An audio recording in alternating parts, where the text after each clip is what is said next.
Hello everyone. Welcome to Mind Podcast Buddhism, the best channel for sharing knowledge about Buddhism. Today we will talk about the topic, Who Preach the Buddhist Dharma? Join us as we explore the various individuals and figures who have dedicated their lives to spreading the teachings of Buddhism, from the historical Buddha himself to modern-day practitioners and teachers. Let's dive into this enlightening discussion. Who preach the Buddhist Dharma? Teach the Dharma means to preach the truth so that people can realize the mortal danger, or to preach others about Buddha's teachings with the hope that they will eventually understand and be able to escape the cycle of births and deaths. The birth of the Buddha's teachings is the pinnacle of the Buddha's achievement. The Buddha's enlightenment was in some respects the pinnacle of his achievement, but it was his subsequent teaching of Dharma, truth, that laid the foundation for his enduring legacy. Thus, the Buddha was the first Dharma master who preached the first sermon and then started his preaching mission to save beings. After the time of the Buddha, a Dharma master is an honorific title for a monk of maturity and high standing. Dharma master is a title of respect used to address a Buddhist bhiksu, monk, or bhikshuni nun who can preach the Dharma to save beings. It implies that the person so addressed has mastered the Dharma and is qualified to teach it. A Dharma master is a Buddhist teacher, a master of the law, teacher of the law. The teachings that the Buddha taught were not for the sake of displaying knowledge to others, but to help them. Therefore, a real master is the one who is able to preach definitive dharmas which are not damaged by reasoning. According to Buddhism, all friends who cultivate with us, good or evil friends, can directly or indirectly give us lectures on dharmas in our path of cultivation. Good people speak good dharma, bad people speak bad dharma. For good advisors, we can directly learn good examples from them. For evil friends, we can also indirectly learn to do opposite to their behaviors, so we can prevent committing evil deeds. Also, according to Buddhism, all things in the world are constantly expounding the Dharma. Some things expound wholesome Dharma, while others expound unwholesome Dharma. Some things speak of the deviant knowledge and views of heretics. Others speak of the proper knowledge and views of the ultimate meaning of the middle way. In other words, those that speak wholesome Dharma teach people to see through things, to let things go, and to become free. Those that speak unwholesome Dharma teach people to preserve their illusions and continue to cling tightly to things, and so on and so on. According to the Avatamsaka Sutra, the Buddhas manifest hundreds of thousands of millions of sounds to proclaim the wonderful Dharma for sentient beings. We, ordinary people, should always remember that all the sounds in the world are speaking the Dharma for us.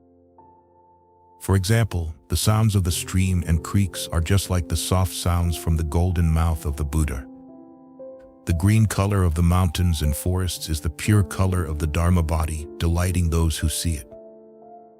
If every one of us understands this principle, then absolutely everything in the world is speaking the Dharma for us.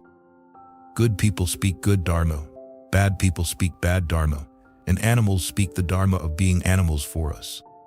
They enable us to understand how they got to be good, bad animals, and so on. If you observe cats chase mice, lions chase tigers, tigers chase bears, bears chase deers, the strong oppress the weak, and so on. They are all speaking the Dharma for us. Each has its own cause and effect. When we contemplate and understand things this way, we can get rid of all attachments. If not, we will forever be sinking in the sea of life of attachments. Hoping this little writing will help those who wish to achieve and lead a life of peace, mindfulness, and happiness. Dharma. An overview of Dharma. According to Buddhism, Dharma means Buddhist doctrine or teachings. The teaching of the Buddhas which carry or hold the truth. The way of understanding and love taught by the Buddha doctrine. The Buddha taught the Dharma to help us escape the sufferings and afflictions caused by daily life and to prevent us from degrading human dignity and descending into evil paths such as hells, hungry ghosts, and animals, etc. The Dharma is like a raft that gives us something to hang on to as we eliminate our attachments, which cause us to suffer and be stuck on this shore of birth and death. The Buddha's Dharma refers to the methods of inward illumination. It takes us across the sea of our afflictions to the other shore, nirvana, Once we get there, even the Buddha's Dharma should be relinquished. The Dharma is not an extraordinary law created by or given by anyone. According to the Buddha, our body itself is Dharma, our mind itself is Dharma, the whole universe is Dharma. By understanding the nature of our physical body, the nature of our mind, and worldly conditions, we realize the Dharma. The Dharma that is the law of beginningless and endless becoming, to which all phenomena are subject according to causes and conditions. The Dharma, which comprises the spoken words and sermons of Sakyamuni Buddha, wherein he elucidated the significance of the unified three treasures and the way to its realization. The Dharma, the teaching imparted by the Buddha.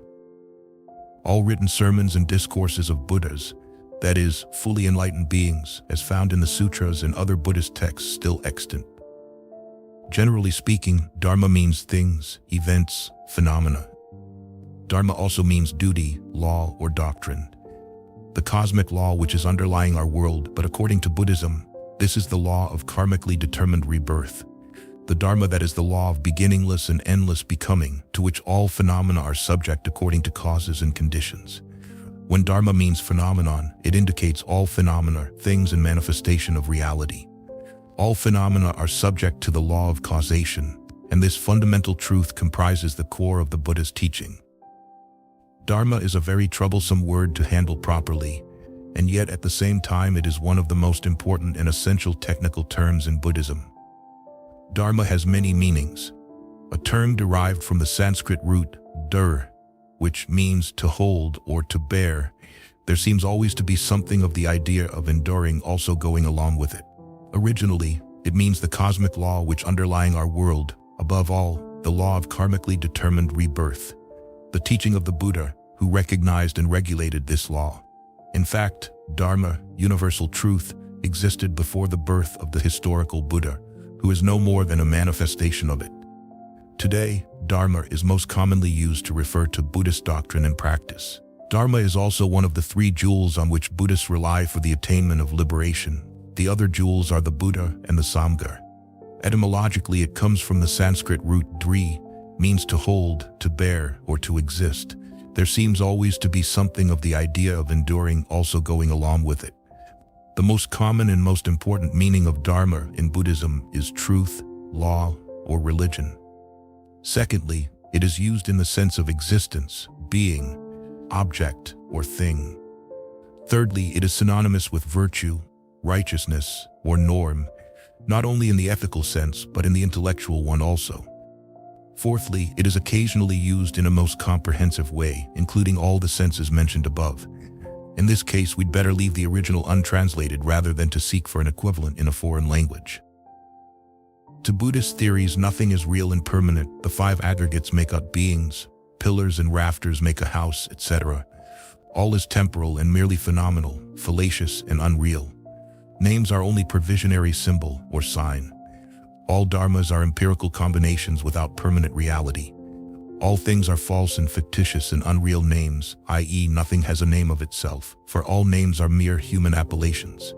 In the Lankavatara Sutra, the Buddha reminded Mahamati, as they are attached to names, images, and signs, the ignorant allow their minds to wander away. Things which exist only in name, i.e. all things are combinations of other things and are empirically named. All things or phenomena are combinations of elements without permanent reality. Phenomena, empirical combinations without permanent reality. The phenomenal which no more exists than turtle's hair or rabbit's horns. According to the Prajnaparamita Heart Sutra, the basic characteristic of all dharmas is not arising, not ceasing, not defiled, not immaculate, not increasing, not decreasing. The Buddha says, "He who sees the Dharma sees me." Dharma means the teaching of the Buddha. Dharma also means the doctrine of understanding and loving. Dharma means the doctrines of Buddhism, norms of behavior and ethical rules including Pitaka, Vinaya, and Sila. Dharma also means reflection of a thing in the human mind, mental content, object of thought or idea. Dharma means factors of existence which the Hinayana considers as bases of the empirical personality. According to Prof. Junjiro Takakusu in the Essentials of Buddhist Philosophy, the word Dharma has 5 meanings. First, Dharma would mean that which is held to, or the ideal, if we limit its meaning to mental affairs only. This ideal will be different in scope as conceived by different individuals. In the case of the Buddha, it will be perfect enlightenment or perfect wisdom, Bodhi. Secondly, the ideal as expressed in words will be his sermon, dialogue, teaching, doctrine. Thirdly, the ideal is set forth for his pupils as the rule, discipline, precept, morality. Fourthly, the ideal to be realized will be the principle, theory, truth, reason, nature, law, condition. Fifthly, the ideal as realized in a general sense will be reality, fact, thing, element, created and not created, mind and matter, idea and phenomenon, reflection of a thing in the human mind, mental content, object of thought or idea, and factors of existence, which the Hinayana considers as bases of the empirical personality. According to the Madhyamakas, Dharma is a protean word in Buddhism. In the broadest sense, it means an impersonal spiritual energy behind and in everything. There are four important senses in which this word has been used in Buddhist philosophy and religion. First, Dharma in the sense of one ultimate reality. It is both transcendent and immanent to the world, and also the governing law within it. Second, Dharma in the sense of scripture, doctrine, religion, as the Buddhist Dharma. Third, Dharma in the sense of righteousness, virtue, and piety. Fourth, Dharma in the sense of elements of existence. In this sense, it is generally used in plural. The first sermon that gave birth to Buddhism, almost 26 centuries ago. After the Buddha's enlightenment at Buddha Gaya, he moved slowly across India until he reached the Deer Park near Benares, where he preached to 5 ascetics his first sermon. The sermon preached about the middle way between all extremes, the Four Noble Truths and the Noble Eightfold Path. In the Deer Park, Benares, at first the Buddha was ignored by the 5 brothers of Kaundinya, but as the Buddha approached them, they felt that there was something very special about him, so they automatically stood up as he drew near. Then the 5 men, with great respect, invited the Buddha to teach them what he has enlightened. So the Buddha delivered his first teaching, turning the wheel of the Dharma. He began to preach, "O monk, you must know that there are 4 noble truths. The first is the noble truth of suffering. Life is filled with the miseries and afflictions of old age, sickness, unhappiness, and death. People chase after pleasure but find only pain. Even when they do find something pleasant, they soon grow tired of it. Nowhere is there any real satisfaction or perfect peace. The second is the noble truth of the cause of suffering. When our mind is filled with greed and desire and wandering thoughts, sufferings of all types follow. The third is the noble truth of the end of suffering. When we remove all craving, desire, and wandering thoughts from our mind, sufferings will come to an end. We shall experience undescribable happiness. And finally, the noble truth of the path that helps us reach the ultimate wisdom. The birth of the Buddha's teachings is the pinnacle of the Buddha's achievement. The Buddha's enlightenment was in some respects the pinnacle of his achievement, but it was his subsequent teaching of Dharma, truth, that laid the foundation for his enduring legacy. The community of monks and nuns that he established ensured the transmission of this doctrine to future generations, and in the 3rd century BC, the reign of the Emperor Asoka played an instrumental role in the dissemination of Buddhism in India. After he had attained enlightenment, the Buddha remained for 7 weeks at the site of the Bodhi tree and enjoyed great bliss. During this period, he realized that what he had come to understand was a profound and difficult truth, which other people relished worldly attachment would find hard to grasp.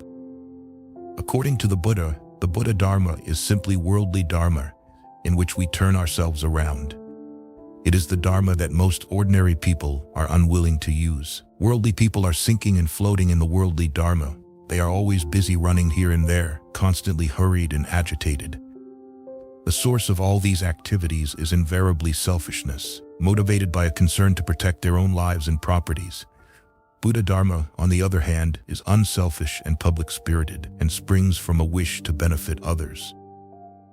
Sincere cultivators always think of others' welfare. Sincere cultivators always forget their own ego. They always give up their own interests in service to others and never bring uncomfortable circumstances and afflictions to others. However, most people fail to clearly understand the basic ideas that the Buddha once preached. As a result, as we can see now, within Buddhist circles, we find struggle and contention, troubles and hassles, quarrels and strife. These problems seem to be no different from that of ordinary people, if we do not want to say worse than what we can find in worldly life. The Buddha predicted all these problems, thus he concluded that it would be pointless to try to teach others about his enlightenment. But the great god Brahmasahampati intervened and implored the Buddha to share his discoveries with humankind. The great god Brahmasahampati intervened and implored the Buddha to share his discoveries with humankind. Impelled by his great compassion, the Buddha decided to survey the world. He saw that beings are of different kinds, like lotuses in a pond. Some are immersed under water, other grow and rest on the surface, and other again come right out of the water and stand clear. He understood that just as some people have good qualities and others bad, some would be easy to teach and others would be difficult. Because of this diversity and out of his great compassion for all beings, the Buddha changed his mind and resolved to teach. The Buddha's first sermon was addressed to the 5 ascetics who had been his companions before the enlightenment. At the deer park at Sarnath, near present-day Varanasi, he explained to them the content of his enlightenment in the form of the 4 noble truths. These ascetics were so struck by the depth of his insight and the novelty of his message that one of them instantly became an arhat, a worthy one who attains nirvana through a Buddha's teaching. The other 4 followed suit in the days to come. This momentous first sermon, which has become one of the better-known articulations of the Buddha's teaching and of Buddhism in general, is called the setting in motion of the wheel of Dharma. It is still celebrated in most Theravada countries in the festival called Asala Puja, which takes place on the full moon day of the month of July. For the next 45 years, until his ultimate extinction, the Buddha taught Dharma. The number of his followers increased steadily, and the community of monks, the Sangha, began to form. The Buddha himself continued wandering and begging for his food. He taught indiscriminately, talking to kings and paupers alike, and ceased traveling only in the 3 months of the rainy season. The Buddha did not appoint a successor. When his disciples asked who would lead them after his death, he retorted that they must turn to themselves and be guided by the Dharma as he had taught it to them. It would be the duty of the Sangha to maintain the Dharma when he was gone. As his death approached, the Buddha asked the assembled monks if they had any questions. The gathering remained silent. The Buddha's last words to the monks were, "All things composed are perishable. Now strive diligently."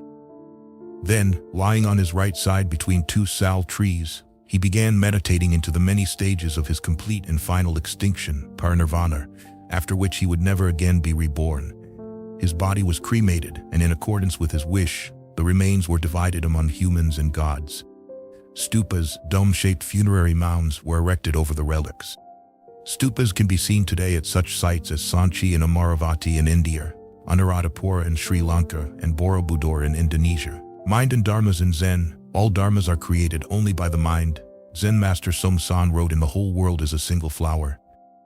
One day, as the big temple bell was being rung, the Buddha asked Ananda, "Where does the bell sound come from?" "The bell," replied Ananda.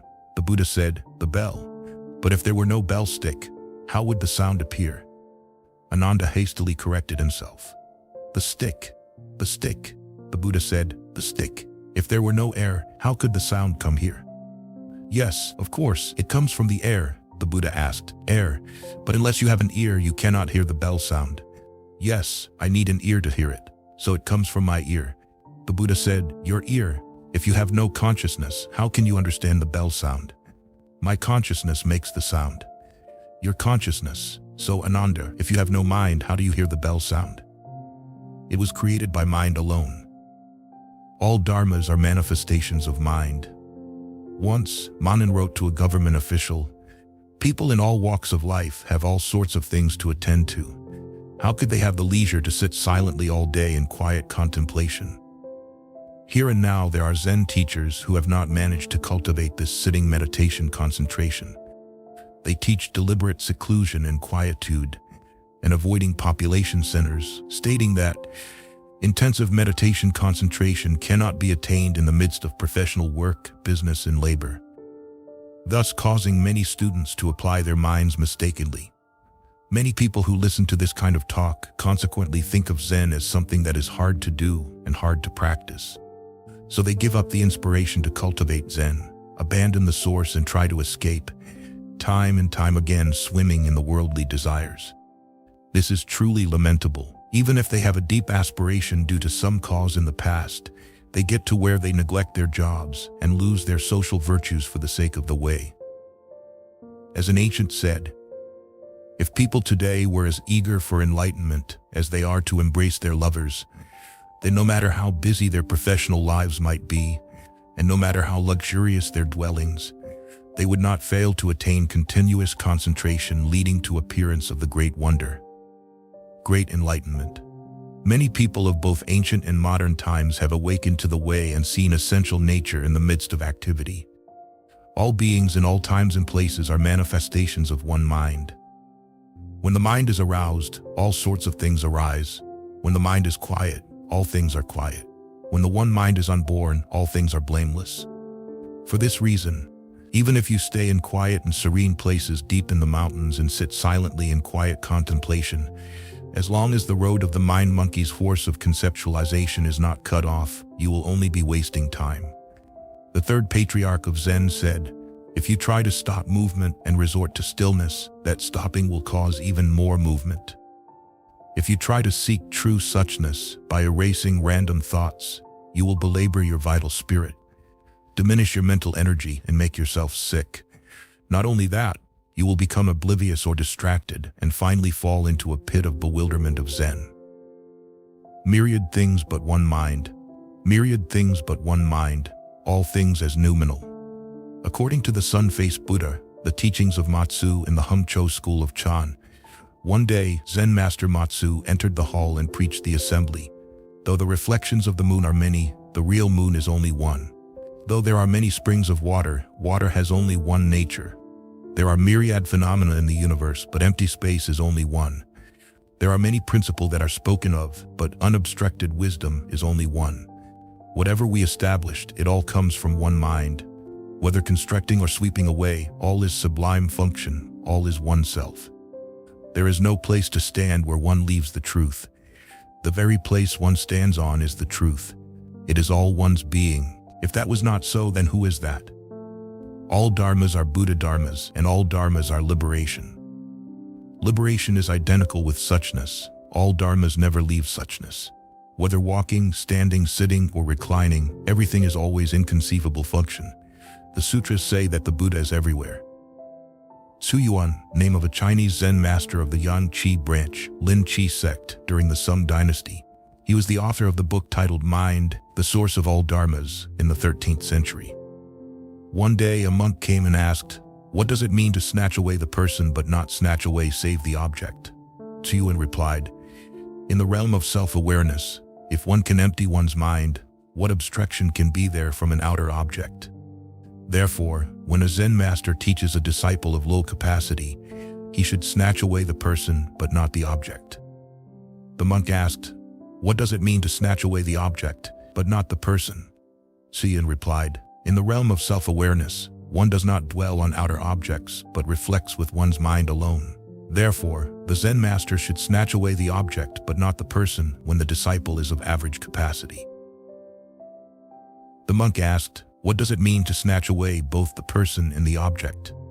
Su Yuan answered, in the realm of self-awareness, both the mind and the objects are empty, whence then comes the delusion. Therefore, the Zen master should snatch away both the person and the object when the disciple is well endowed. The monk asked, what then does it mean to snatch away neither the person nor the object? Su Yuan said, in the realm of self-awareness, mind naturally remains as mind and objects as objects. The Zen master therefore takes away neither the object nor the person when the disciple is highly gifted. All dharmas are the same as magical illusions.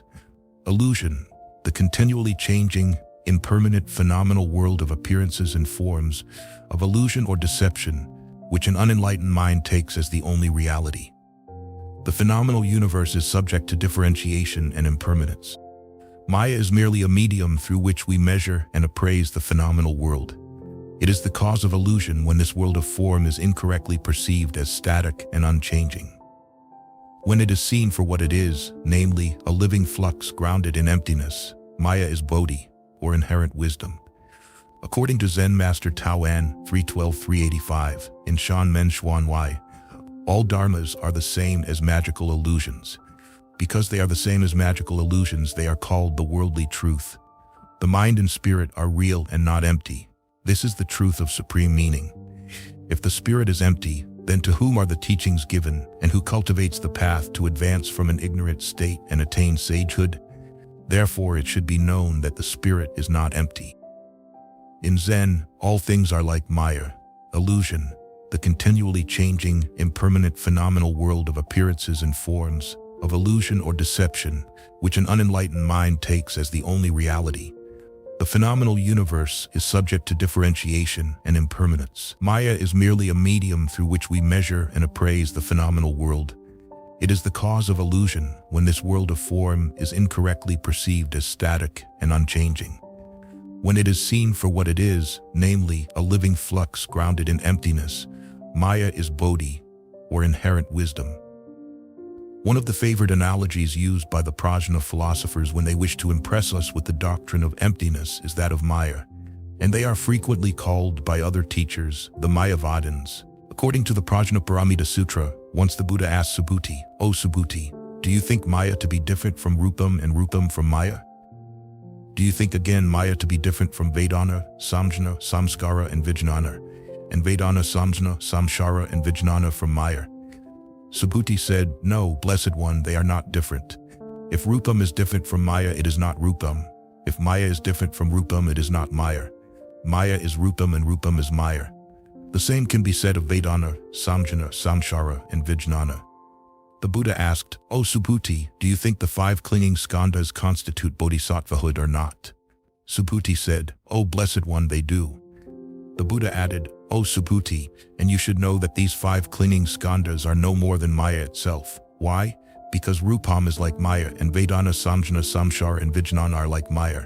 And these 5 skandhas and 6 senses are what constitutes bodhisattvahood, and therefore the bodhisattva too is like Maya. Those who wish to discipline themselves in the Prajnaparamitas should do so as if disciplining themselves in Maya. But those bodhisattvas who have first started in their disciplining exercises may be terribly frightened and led astray if they are not properly guided by good spiritual teachers."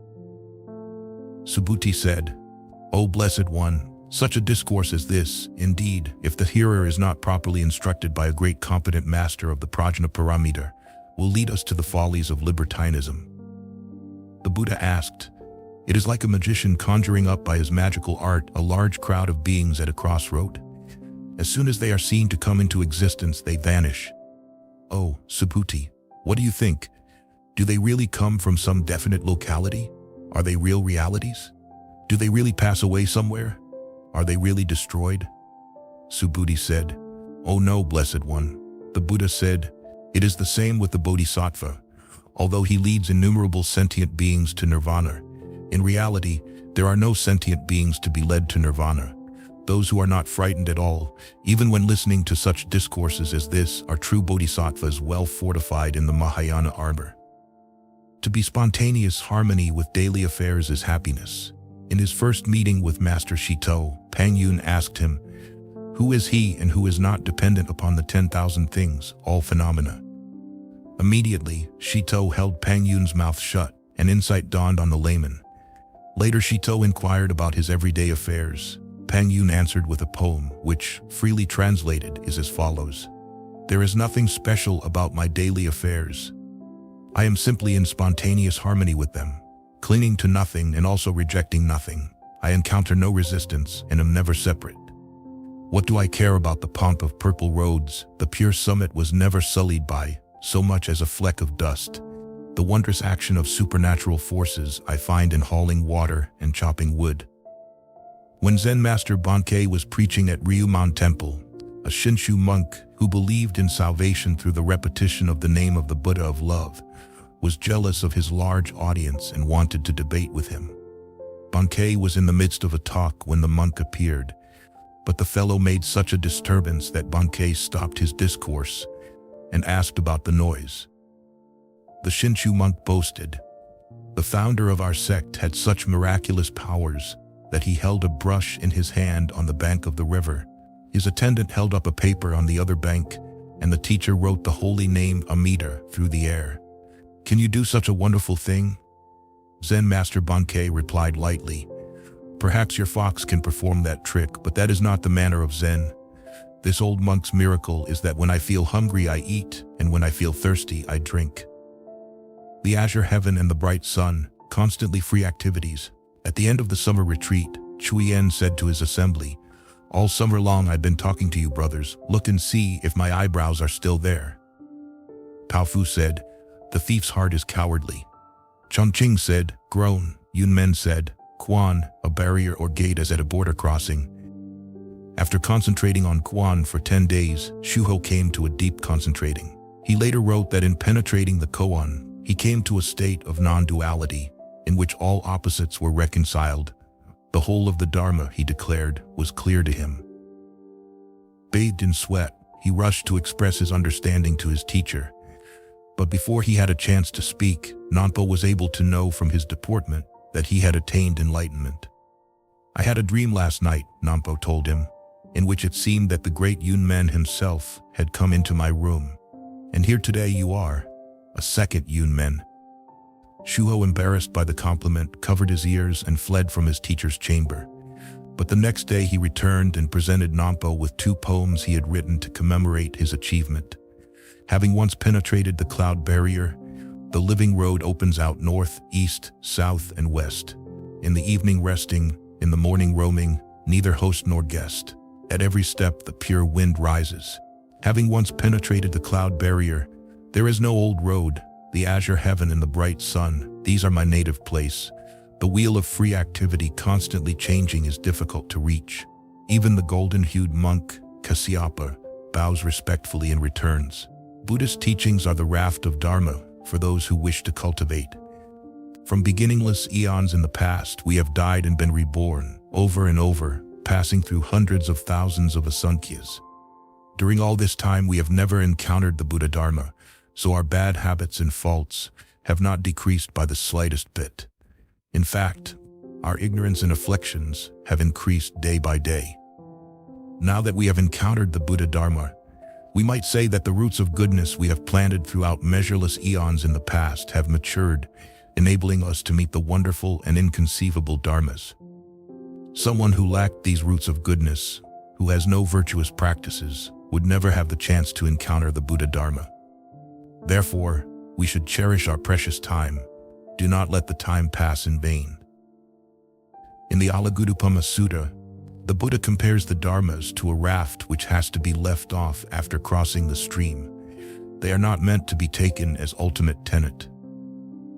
In Buddhism, dharma refers to all the methods of cultivation taught by the Buddha, which lead to ultimate enlightenment. They are means that lead to an end, not an end themselves. The Buddha's teaching is likened a raft for going the other shore. All of us depend on the raft of Dharma to cross the river of birth and death. We strive with our hands, feet, and wisdom to reach the other shore. When the goal, the other shore, is reached, then the raft is left behind. The form of teaching is not final dogma but an expedient method. According to the discourse on the water snake's parable, the Buddha taught, "My teaching is like a raft for crossing over, not for carrying." Also, according to the middle-length saying, the Buddha taught, "The Dharma that I teach is like a raft." Even Dharma should be relinquished. How much the more that which is not Dharma. The raft of Dharma is for crossing over, not for retaining. Why should we quest for the truth? According to the Flower Adornment Sutra, Chapter 38, there are 10 kinds of quest for truth of great enlightening beings. Enlightening beings who abide by these can attain great knowledge of all elements of Buddhahood without being instructed by another. First, quest for truth with a straightforward mind, being free from dishonesty.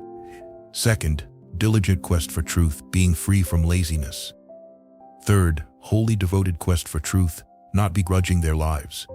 Fourth, quest for truth to destroy all sentient beings' afflictions, not doing it for fame, profit, or respect. Fifth, quest for truth to benefit self and others, all sentient beings, not just helping themselves.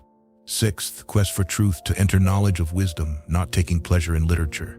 Seventh, quest for truth to leave birth and death, not craving worldly pleasures.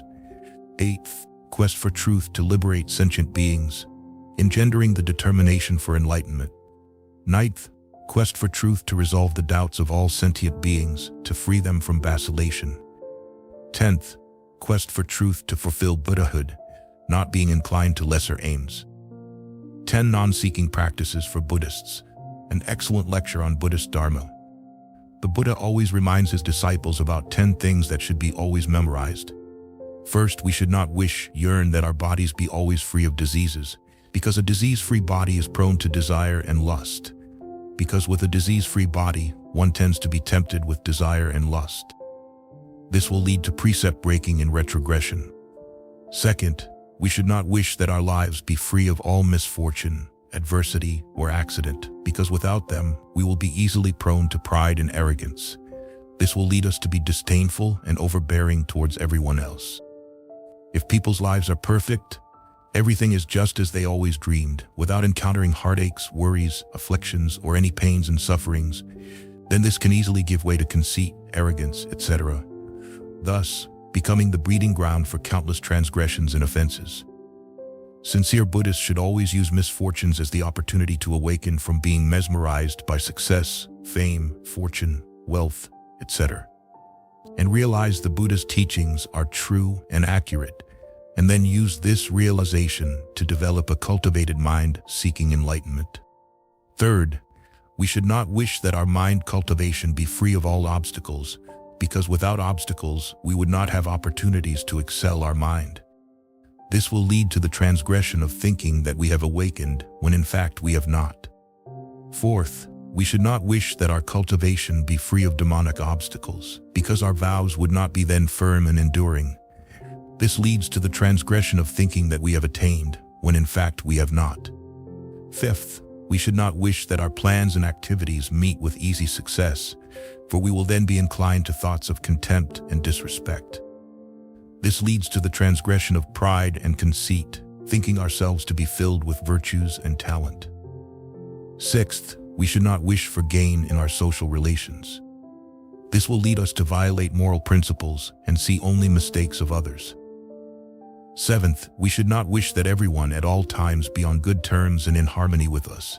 This leads to pride and conceit and seeing only our own side of every issue. Eighth, we should not wish to be repaid for our good deeds, lest we develop a calculating mind. This leads to greed for fame and fortune. Ninth, we should not wish to share in opportunities for profit, lest the mind of illusion arise. This leads us to lose our good name and reputation for the sake of unwholesome gain. 10th, when subject to injustice and wrong, we should not necessarily seek the ability to refute and rebut, as doing so indicates that the mind of self and others has not been severed. This will certainly lead to more resentment and hatred. Thus, the Buddha advised all of us to turn suffering and disease into good medicine. Consider diseases and sufferings as miraculous medicine. Turn misfortune and calamity into liberation. Take misfortune and adversity as means of liberation. Turn obstacles or high stakes into freedom and ease. Take obstacles as enjoyable ways to cultivate ourselves. Turn demons or haunting spirits into Dharma friends. Take demonic obstacles as our good spiritual advisors. Turn trying events into peace and joy. Consider difficulties as our joy of gaining experiences or life enjoyments. Turn bad friends into helpful associates. Treat ungrateful people as our helpful aids. Turn opponents into fields of flowers. Consider opponents as our good relationships. Treat ingratitude as worn-out shoes to be discarded. Consider merits or services to others as ragged slippers. Turn frugality into power and wealth. Take frugality as our honor. Turn injustice and wrong into conditions for progress along the way. Consider injustice or false accusations as our virtuous gate to enlightenment. Who preach the Buddhist Dharma? An overview of preaching the Dharma. The responsibility of a preacher is to propagate the wonderful Buddha Dharma, Objectively speaking, the Buddha Dharma is so wonderful that so far no philosophers can ever argue or deny. To many people, Buddhism is always the best. However, for non-Buddhists, the so-called wonderful teachings seem nonsensical if they do not have the opportunity to hear them. How sorry. It is certainly that the majority of religions want to transform a bad person into a good one. But there are still a lot of religious cults that rigidly give people with blind faith and make them more and more ignorant. Therefore, we need more Buddhist lecturers to propagate the wonderful Buddha Dharma. Preaching the Dharma means to preach the truth, suffering, and the end of suffering. Teach the Dharma, or teach the Dharma, means to preach the truth so that people can realize the mortal danger, or to preach others about Buddha's teachings with the hope that they will eventually understand and be able to escape the cycle of births and deaths. According to the Agama Sutra, in 45 years of preaching the Dharma, the Buddha must have preached many hundreds of discourses, but he declared explicitly that he did preach only on suffering and the end of suffering, and nothing else. He exhorted his disciples to go forth to preach the Dharma and to explain the holy life for the welfare of the many, for the happiness of the many, out of compassion for the world, for the advantage, for the happiness of the deities and human beings. The Buddha made it very clear that his purpose in preaching the Dharma was not to quarrel with other religious leaders or to compete with antagonistic doctrines. There is no quarrel in his preaching. He just shows the way to enlightenment and liberation from all sufferings and afflictions. The Buddha is always filled with love and compassion for all living beings. Even when he takes a rest, he still wants to spread his love and compassion to other beings. His preaching is only performed out of compassion and love for the world. However, at the end of his life, the Buddha emphasized on, "Not a word has been said nor declared." This statement was said by the Buddha when he emphasized the danger of abusing words. He said, "In 45 years, I haven't said a word." Later, this statement has become popular when Zen masters using the statement to teach their disciples. Besides, the Buddha also emphasized on the unutterable. Later, in the 7th century, it became the Zen notion that Zen utilized to explain that the experience of awakening cannot be captured in words. This is connected with the general orientation of Zen, which is suspicious of the distorting power of words and concepts. The Buddha, the first Dharma master who preached the first sermon and then started his preaching mission. After the Buddha's enlightenment at Buddha Gaya, he moved slowly across India until he reached the deer park near Benares, where he preached to 5 ascetics his first sermon. The sermon preached about the middle way between all extremes, the 4 noble truths, and the noble eightfold path. In the deer park, Benares, at first, the Buddha was ignored by the 5 brothers of Kaundinya, but as the Buddha approached them, they felt that there was something very special about him, so they automatically stood up as he drew near. Then the 5 men, with great respect, invited the Buddha to teach them what he has enlightened. So the Buddha delivered his first teaching, turning the wheel of the Dharma. He began to preach, "O monk, you must know that there are 4 noble truths. The first is the noble truth of suffering. Life is filled with the miseries and afflictions of old age, sickness, unhappiness, and death. People chase after pleasure but find only pain. Even when they do find something pleasant, they soon grow tired of it. Nowhere is there any real satisfaction or perfect peace. The second is the noble truth of the cause of suffering. When our mind is filled with greed and desire and wandering thoughts, sufferings of all types follow. The third is the noble truth of the end of suffering. When we remove all craving, desire, and wandering thoughts from our mind, sufferings will come to an end. We shall experience undescribable happiness. And finally, the fourth is the noble truth of the path that helps us reach the ultimate wisdom. Since then, the Buddha spread the seeds of Bodhi far and wide. Specifically, after the time the Buddha met with Yasas and preached to him the teachings of Buddhism, Yasas and 50 friends of his immediately donned the yellow robe and followed him. They were the first large group of Sangha to take vows right after the Buddha's enlightenment. Henceforth, the Buddha and his Sangha started his preaching mission. On one occasion, while on his way to Magadha, a kingdom in central India at the time, the Buddha called on Uruvilva Kasyapa, the leader of the fire-worshipping cult, and asked for lodging.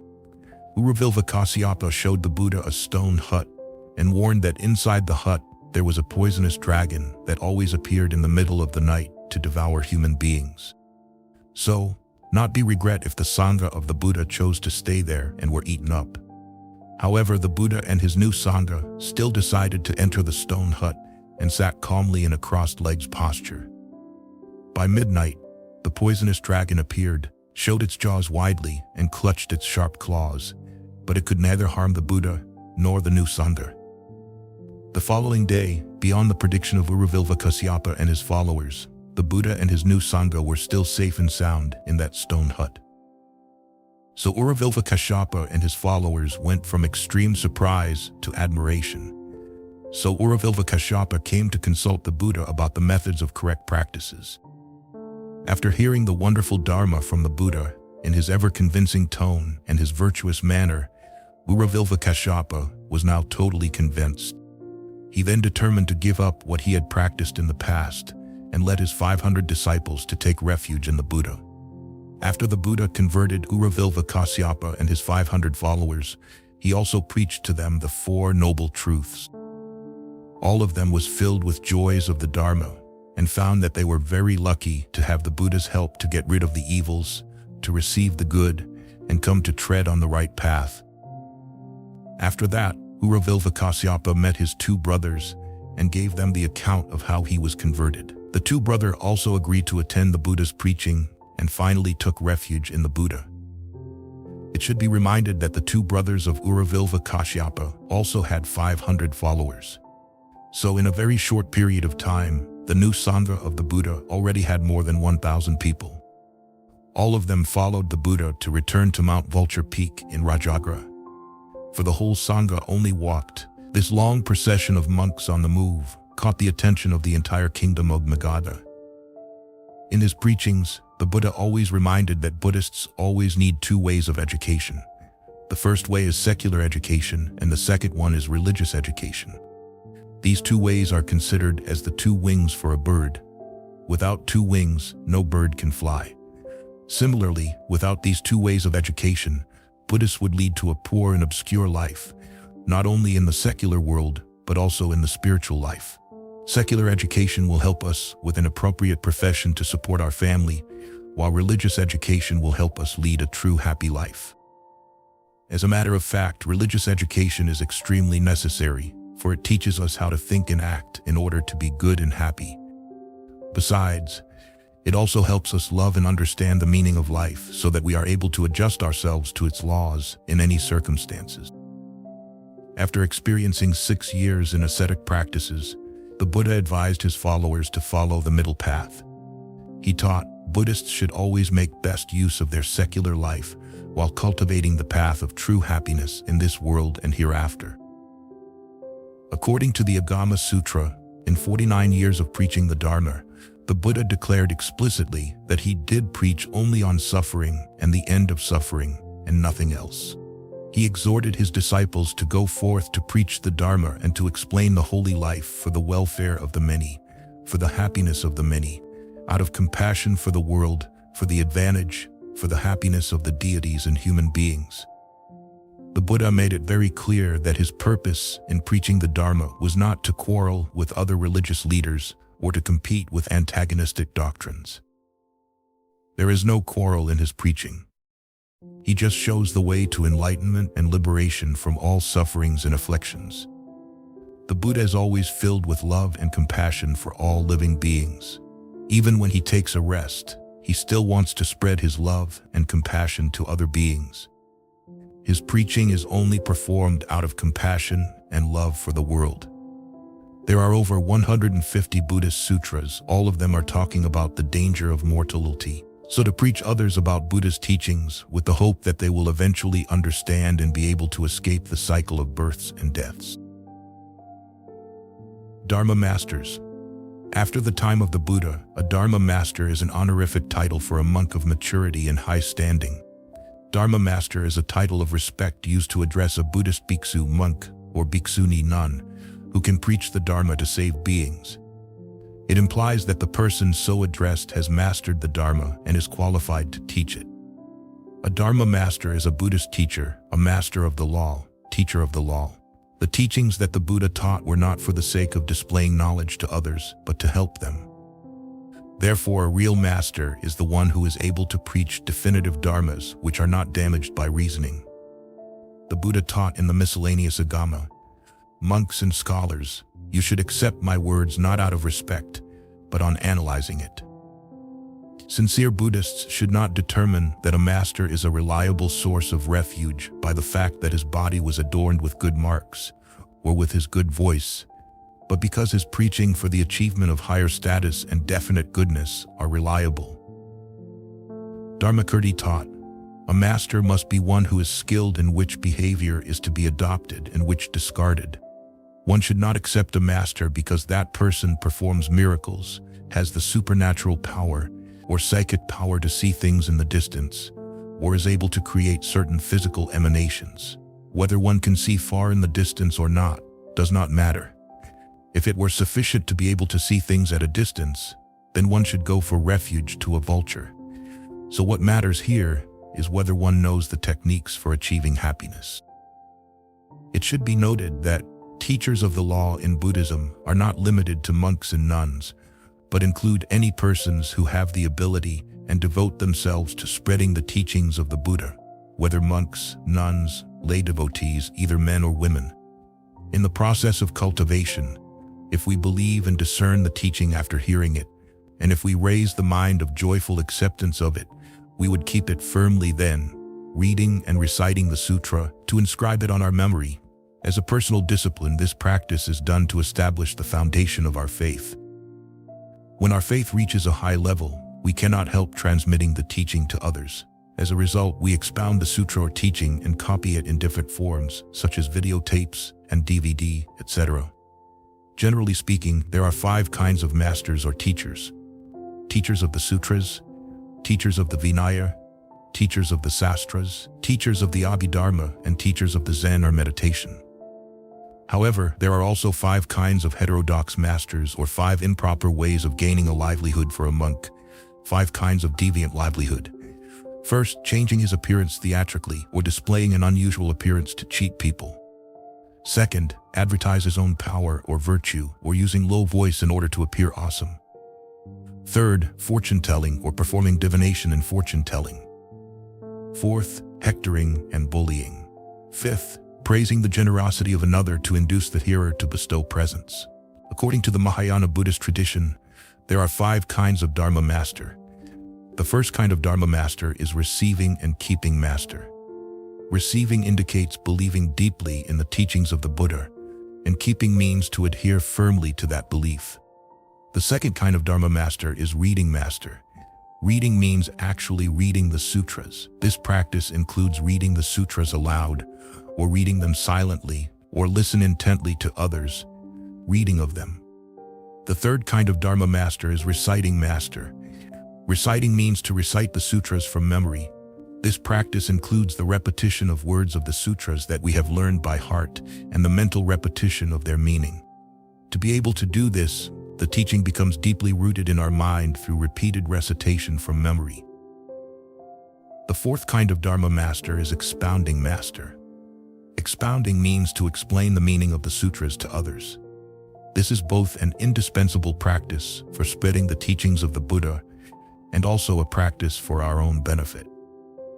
It is difficult for us to preach the teaching to others, and for this reason, we must study the sutras deeply and do this over and over again. While preaching the teaching to others, it is extremely difficult if we lack our own faith and discernment of the teaching. The fifth kind of Dharma master is copying master, a master who copies the sutra by hand. This practice is significant in 2 ways. One is its practice for propagating the teaching, and the other is its practice for deepening our own faith and discernment. Before the art of printing was invented, copying sutras by hand was necessary in order to spread them. In modern times, we make use of printing and other high techniques in spreading the teaching. The duties of copying masters also include spreading the teachings of the Buddha by making best use of printing, movies, videotapes, DVD, etc. There are 4 things a Dharma master must concern. First, a Dharma master must be concerned about his own behavior. Second, a Dharma master must be concerned about his choice of words when he approach and teach people.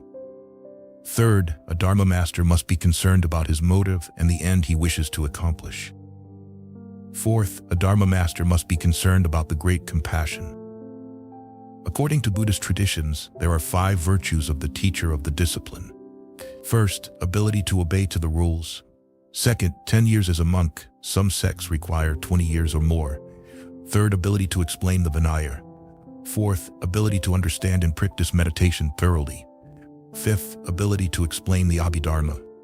The Buddha also taught, to be a trainer of elephants, one must have 5 qualifications. To follow the Buddha's noble path to enlightenment, one must have the same 5 good qualities: good health, self-confidence, diligence, sincerity of purpose, and wisdom. According to the Mahaparinirvana Sutra in the Digha Nikaya, Volume 16, the Buddha compassionately reminded Ananda, "It is through not understanding the 4 noble truths, O bhikkhus, that we have had to wander so long in this weary path of rebirth, both you and I."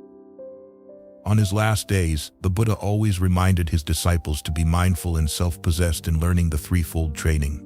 Such is right conduct, such is concentration, and such is wisdom. In his last instructions to the order, the Buddha told Ananda, "The Tathagata does not think that he should lead the order, or the order is dependent on him. Therefore, Ananda, be lamps to yourselves. Be a refuge to yourselves. Go to no external refuge. Hold fast to the Dharma as a lamp. Hold fast to the Dharma as a refuge." And how, O Ananda, is a bhiksu to be a lamp to himself, a refuge to himself, going to no external refuge, holding fast to the Dharma as a lamp? Herein, a bhiksu lives diligent, mindful, and self-possessed, overcoming desire and grief in the world, reflecting on the body, feeling, and mind and mental objects. In Kushinagara, the Buddha told his last disciple, Subhata, "O Subhata, in whatever doctrine the Noble Eightfold Path is not found, neither is there found the first samana, nor the second, nor the third, nor the fourth. Now in this doctrine and discipline, O Su, there is the Noble Eightfold Path, and in it too are found the first, the second, the third, and the fourth samanas. The other teachers' schools are empty of samanas. If, O Subhata, the disciples live rightly, the world would not be void with arahants. Void of true saints are the system of other teachers. But in this one, may the bhiksus live the perfect life, so that the world would not be without saints."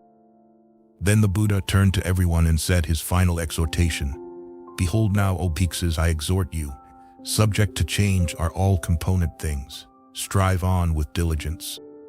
External states or objects are preaching the Dharma. According to Buddhism, the sphere of form for the eye, of sound for the ear, of smell for the nose, of taste for the tongue, of touch for the body, etc. They all are preaching the Dharma. As a matter of fact, all the sounds in the world are speaking the Dharma for us. For example, the sounds of the stream and creeks are just like the soft sounds from the golden mouth of the Buddha. The green color of the mountains and forests is the pure color of the Dharma body, delighting those who see it. Fish swim in the water, but they don't know they are in water. Every moment we breathe in air, but we do it unconsciously. We would be conscious of air only if we were without it. In the same way, we are always hearing the sounds of cars, waterfalls, rain, etc. But we do not realize that all these sounds are sermons. They are the voice of the Buddha himself preaching to us. In fact, we hear many sermons all the time, but we are deaf to them.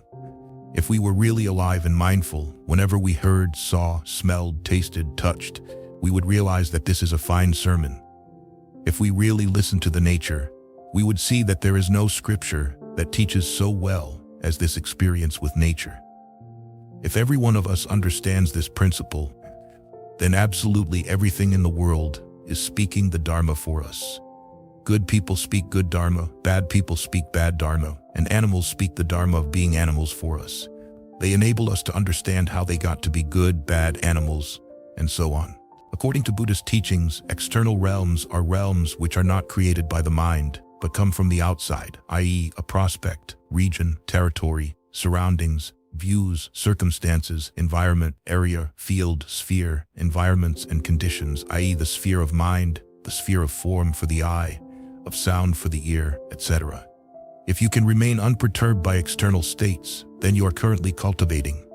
On the contrary, if you're turned by external states, then you will fall. External states are also external conditions or circumstances which stir or tempt one to do evil. Problems and dissatisfaction do not develop because of external conditions, but from our own mind. If we don't have internal peace, nothing from outside can bring us happiness. According to the mind-only theories, different realms mean the ideas or mental states which arise according to the various objects or conditions toward which the mind is directed. According to the Foshan school, this group of elements falls under the general category of mental function, which has 5 elements: desire, verification, recollection, meditation, and wisdom. According to Lama Anarika Govinda, the Buddhist as well as a Zen practitioner does not believe in an independent or separate existing external world into those dynamic forces he could insert himself. The external world and his internal world are for him only 2 sides of the same fabric, in which threads of all force and of all events, of all forms of consciousness and of their objects, are woven into an inseparable net of endless, mutually conditioned relations. External realms are realms which are not created by the mind, but come from the outside. For example, some practitioners might see Buddhas and Bodhisattvas appearing before them, preaching the Dharma, exhorting and praising them. Others, while reciting the Buddha's name, suddenly experience an awakening and immediately see the land of ultimate bliss. Some practitioners, in the midst of their pure recitation, see deities and immortals arrive, join hands and circumambulate them respectfully, or invite them for a leisurely stroll. Still other practitioners see wandering souls of the dead arrive, seeking to take refuge with them. Yet others, having reached a high level in their practice, have to endure challenges and harassment from external demons. In case of seeing the Buddhas and lotus blossoms, is it not to see demonic apparitions? If cause and effect coincide, these are not demonic realms. This is because the Pure Land method belongs to the Dharma door of existence. When Pure Land practitioners first develop the Bodhi mind, they enter the way through forms and marks and seek to view the celestial scenes of the Western Pure Land. When they actually witness these auspicious scenes, it is only a matter of effects corresponding to causes. If cause and effect are in accord, how can these be demonic realms? In the Zen school, on the other hand, the practitioner enters the way through the Dharma door of emptiness. Right from the beginning of his cultivation, he wipes out all marks, even the marks of the Buddhas or the Dharma are destroyed. The Zen practitioner does not seek to view the Buddhas or the lotus blossoms, yet the marks of the Buddhas or the lotus blossoms appear to him. Therefore, cause and effect do not correspond. For something to appear without a corresponding cause is indeed the realm of the demons. Thus, the Zen practitioner always holds the sword of wisdom aloft. If the demons come, he kills the demons. If the Buddha comes, he kills the Buddha. To enter the realm of true emptiness is not to tolerate a single mark. According to the Dharmalaksana, the objects of the outer world, Vasaya, which throw shadows on the mind face, are of 3 kinds. The theory of 3 kinds of the object domain may have originated from Nalander, but the 4-line memorial verse current in the school is probably of Chinese origin. It runs as follows. The object of nature does not follow the mind, subjective. The subject may be good or evil, but the object is always neutral. The mere shadow only follows the seeing, subjective. The object is as the subject imagines. The object with the original substance, the character, seed, etc., are various as occasions require. The object has an original substance, but the subject does not see it as it is. This 4-line verse explains how the 3 kinds of the object domain are related to the subjective function and the outer original substance. One may be puzzled in understanding how an idealism can have the so-called original substance. We should not forget that though it is an outer substance, it is after all a thing manifested out of ideation. The 8th, the alaya consciousness itself, is not an unchangeable fixed substance, dravya, but is itself ever-changing instantaneously, ksanika, and repeatedly, and being perfumed or having impressions made upon it by cognition and action, it becomes habituated and efficient in manifestation. It is like a current of water which never stops at one place for 2 consecutive moments. It is only with reference to the continuity of the stream that we can speak of a river. Let's examine these three kinds of object domain. First, object domain of nature or immediate perception. The object that has the original substance and presents it as it is, just as the five objects of the sense, form, sound, smell, taste, and touch, are perceived as they are. The first five sense consciousnesses and the eighth, the store consciousness, perceive the object in this way. Second, object domain with the original substance.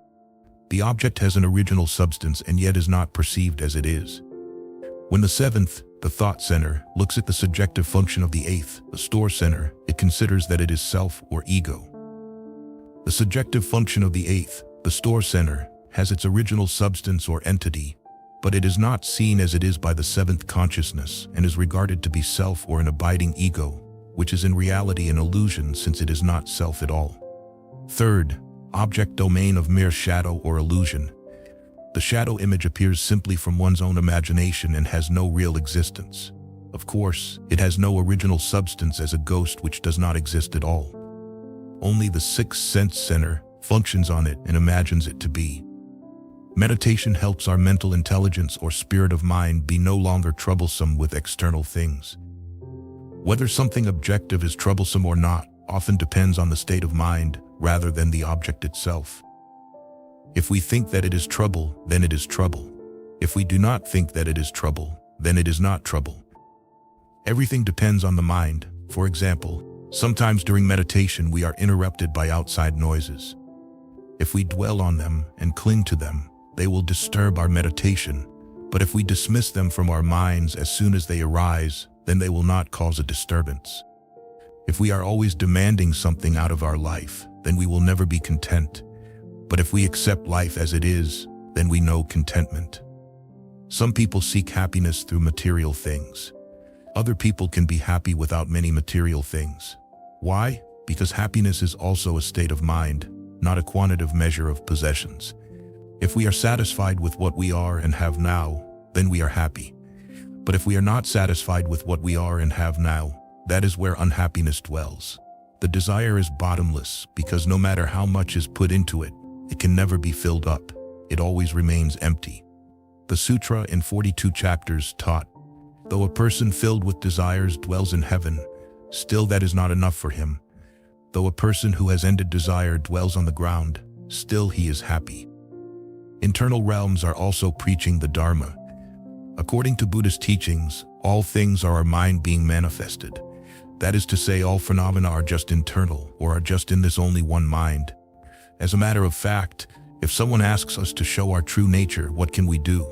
We cannot reply that our true nature is in our eyes, ears, nose, tongue, body, or mind. It is nowhere to be found. However, when we look at the mountain, we see the mountain. That mountain is our mind being manifested. When we hear the bird song itself is our mind being manifested. Zen practitioners should always remember the Buddha's teaching in the Shurangama Sutra. The existence of all phenomena is the mind nature, and the mind nature is the existence of all phenomena. Also, according to Buddhist teachings, internal realms are also called realms of the self-mind because they do not come from outside, but develop from the mind.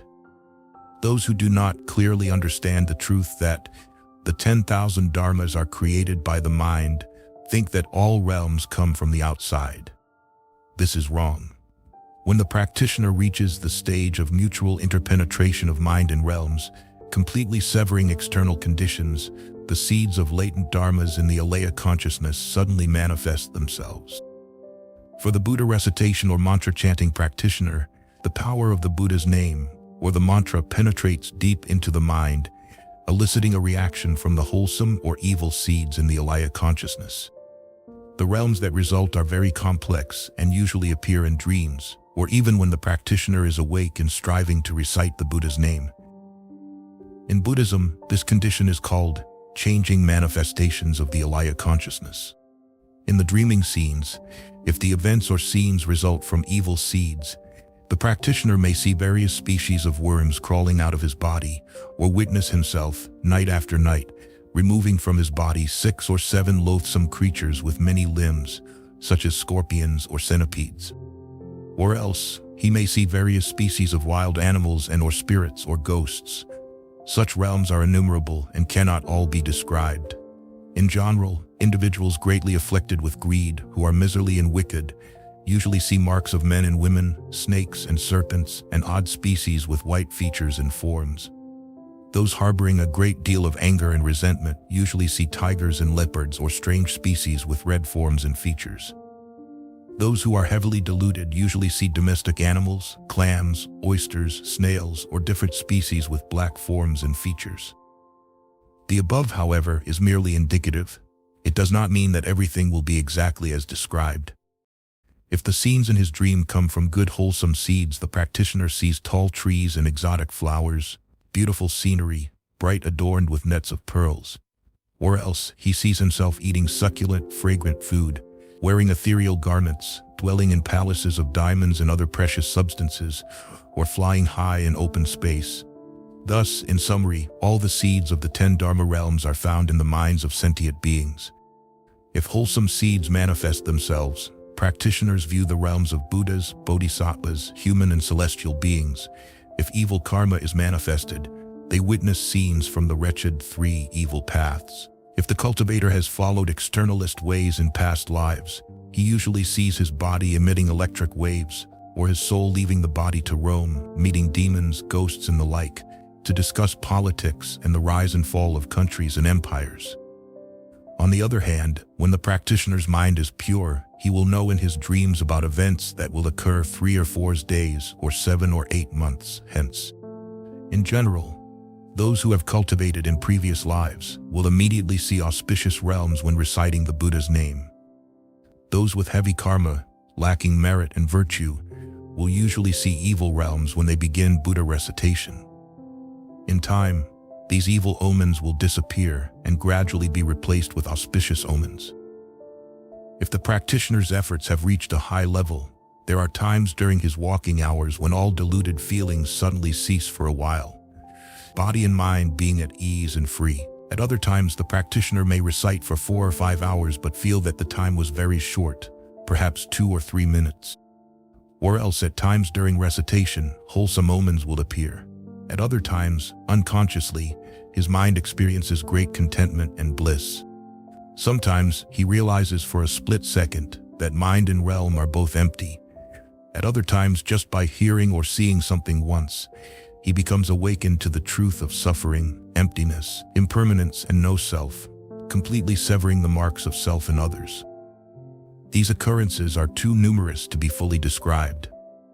Visionary scenes such as the above, called internal realms or realms of the self-mind, have their origin in a thought of peace and stillness, or are caused by wholesome seeds generated by Buddha or mantra recitation. They appear suddenly and are lost immediately. The practitioner should not be attached to them, thinking that they are real, nor should he remember them fondly. It is an extreme mistake to develop nostalgia for them, thinking how ethereal, calm, and peaceful, beautiful, and well-adorned they were. They daydream about them, unable to forget them, longing for their reappearance. The ancients have criticized such thoughts as scratching in advance and waiting for the itch. This is because these scenes have their origin in diligent exertion and appear temporarily. They have no true existence. We should realize that when the practitioner exerts a certain level of efforts, the scenes and features particular to that level will appear naturally. Take the example of a traveler who views different scenery as he passes along various stretches of the road. If he has not reached home, yet develops such an attachment and fondness for a particular scene along the road that he refuses to proceed, his travel will be impeded. He will then be helplessly lost in the midst of his journey, not knowing when he will finally return home to rest. The practitioner is like that traveler. If he becomes attached to and fond of temporary realms and scenes, he will never attain the true realms. Were he to dream of them to the point of insanity, he would be destroyed by demons and waste an entire lifetime of practice.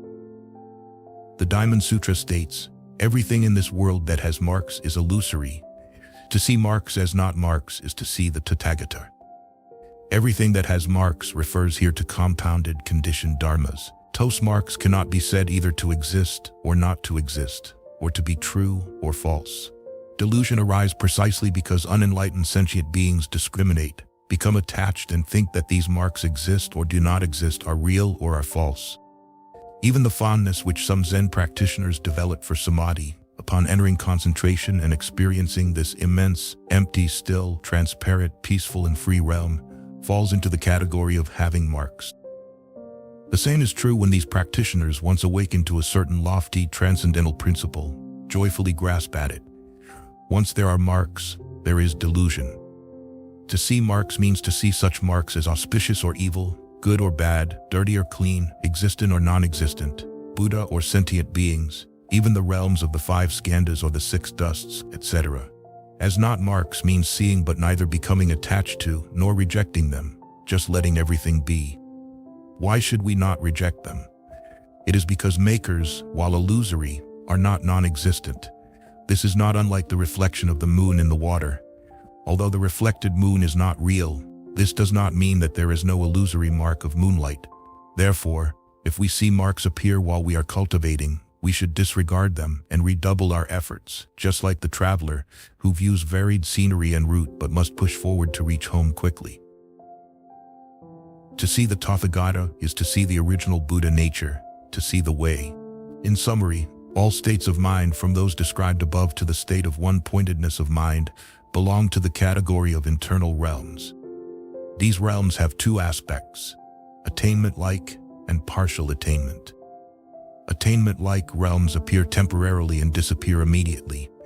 Partial attainment realms are those that once achieved, we have forever, because we have actually attained a part of true thusness. Regardless of whether it is internal or external, if it is attainment-like, it is not a true realm. It is merely a full understanding of some of the manifestations of the true mind. Practitioners who truly seek liberation should not confuse these aspects, taking attainment-like marks for the true realm. Attainment-like marks are like a dark, leaden sky which suddenly clears, thanks to the winds which temporarily push away the dark clouds, letting a few rays of sunlight through before the sky becomes overcast again. They also resemble the mark of smoke just before the fire that people used to get when they rubbed 2 pieces of wood together. The true realm can be likened to the bright sunlight in a clear and calm sky. It is like rubbing pieces of wood together and already having fire. However, we should not underestimate attainment-like marks, as they demonstrate the genuine existence of the true realm. If from that level, we diligently redouble our efforts, the true realm is not that far away after all. All Dharma friends who cultivate together with us, good or evil, can directly or indirectly give us lectures on dharmas. According to Buddhism, all friends who cultivate with us, good or evil friends, can directly or indirectly give us lectures on dharmas in our path of cultivation. Good people speak good dharma, bad people speak bad dharma. For good advisors, we can directly learn good examples from them. For evil friends, we can also indirectly learn to do opposite to their behaviors, so we can prevent committing evil deeds. In Buddhism, there are 2 kinds of Dharma friends, fellow cultivators: good knowing advisors and evil advisors. Good knowing advisors, anyone, Buddha, Bodhisattva, wise person, virtuous friends, and even an evil being who can help the practitioner progress along the path to enlightenment. Good is kind and virtuous. Friend is a person who is worthy of giving others advice. Knowledgeable means having a broad and proper understanding of the truths. Awakened means no longer mesmerized by destinies of life. Thus, good knowledgeable, knowing, friend or advisor is a good person who has certain degree of knowledge of Buddhism and has the ability to benefit himself and others. A good knowledgeable, knowing friend is a friend in virtue, or a teacher who exemplifies the virtuous life and helps and inspires others to live a virtuous life too. A good friend who has a good and deep knowledge of the Buddha's teaching and who is currently practicing the law. Someone with knowledge, wisdom, and experience in Buddha's teaching and practicing. A wise counsel, spiritual guide, or honest and pure friend in cultivation. The Buddha talked about being a good knowing advisor in Buddhism as follows. When speaking of the good knowledgeable advisors, this is referring to the Buddhas, Bodhisattvas, sound hearers, Pratyeka Buddhas, as well as those who have faith in the doctrine and sutras of Buddhism. The good knowledgeable advisors are those capable of teaching sentient beings to abandon the 10 evils or 10 unwholesome deeds, and to cultivate the 10 wholesome deeds. Moreover, the good knowledgeable advisor's speech is true to the Dharma, and their actions are genuine and consistent with their speech. Thus, not only do they not kill living creatures, they also tell others not to kill living things. Not only will they have the proper view, they also will use that proper view to teach others. The good knowledgeable advisors always have the Dharma of goodness, meaning whatever actions they may undertake, they do not seek for their own happiness, but for the happiness of all sentient beings. They do not speak of others' mistakes, but speak of virtues and goodness. There are many advantages and benefits to being close to the good knowledgeable advisors, just as from the 1st to the 15th lunar calendar, the moon will gradually become larger, brighter, and more complete.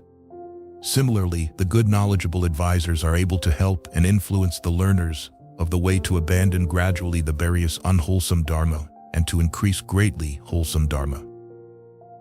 There are 3 types of good spiritual advisors.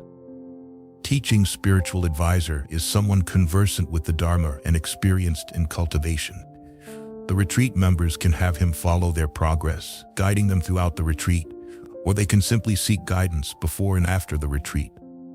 When several persons hold a retreat together, they should ask a spiritual advisor to lead the retreat and give a daily 15 to 30-minute inspirational talk. Caretaking spiritual advisor refers to one or several persons assisting with outside daily chores, such as preparing meals or cleaning up, so that on retreat can cultivate peacefully without distraction. Such persons are called retreat assistant.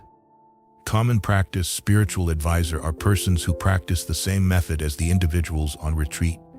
They keep an eye on one another, encouraging and urging each other on.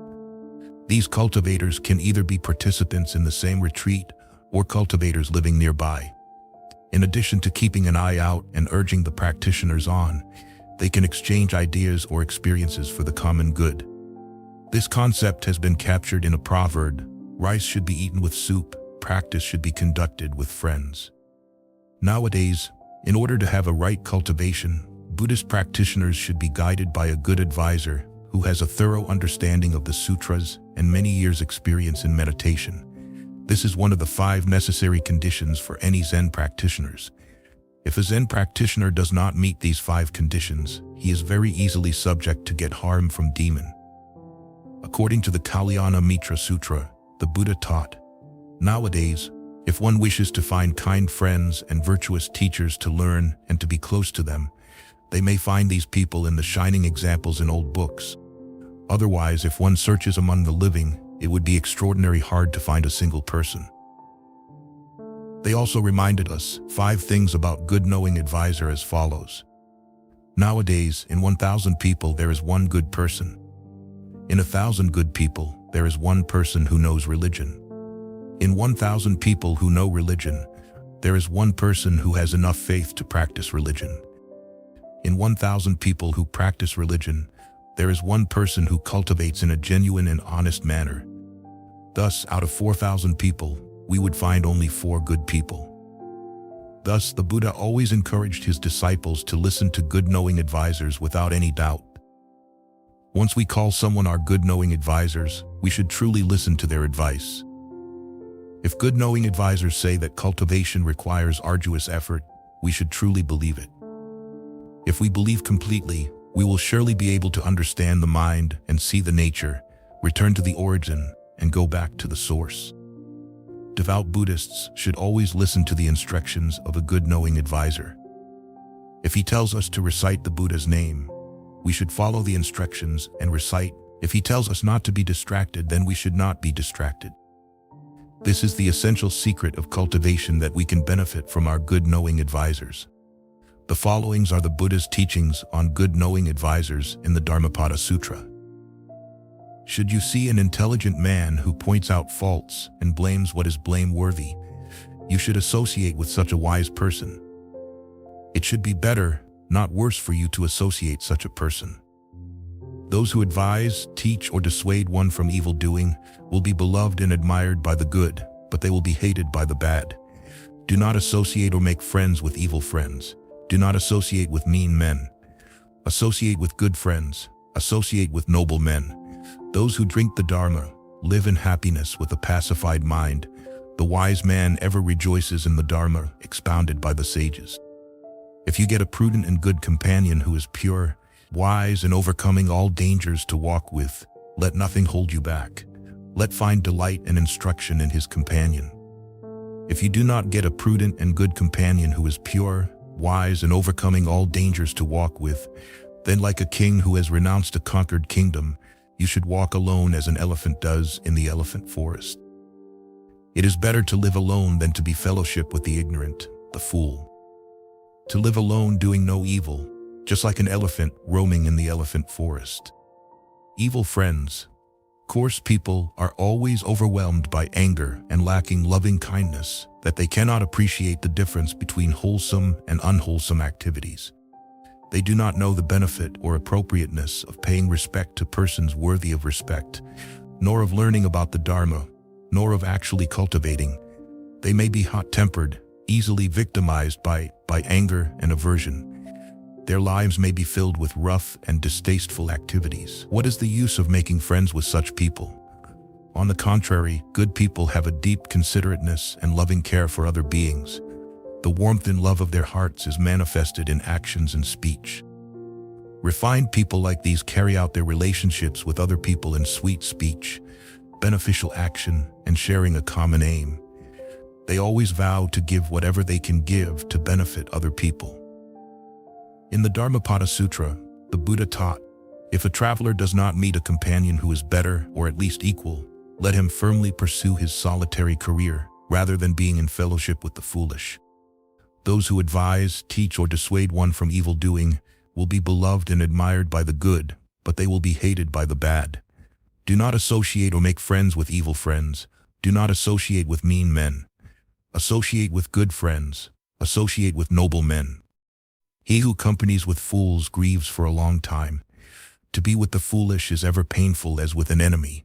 To associate with the wise is ever happy like meeting with kinsfolk. All things are preaching the Dharma.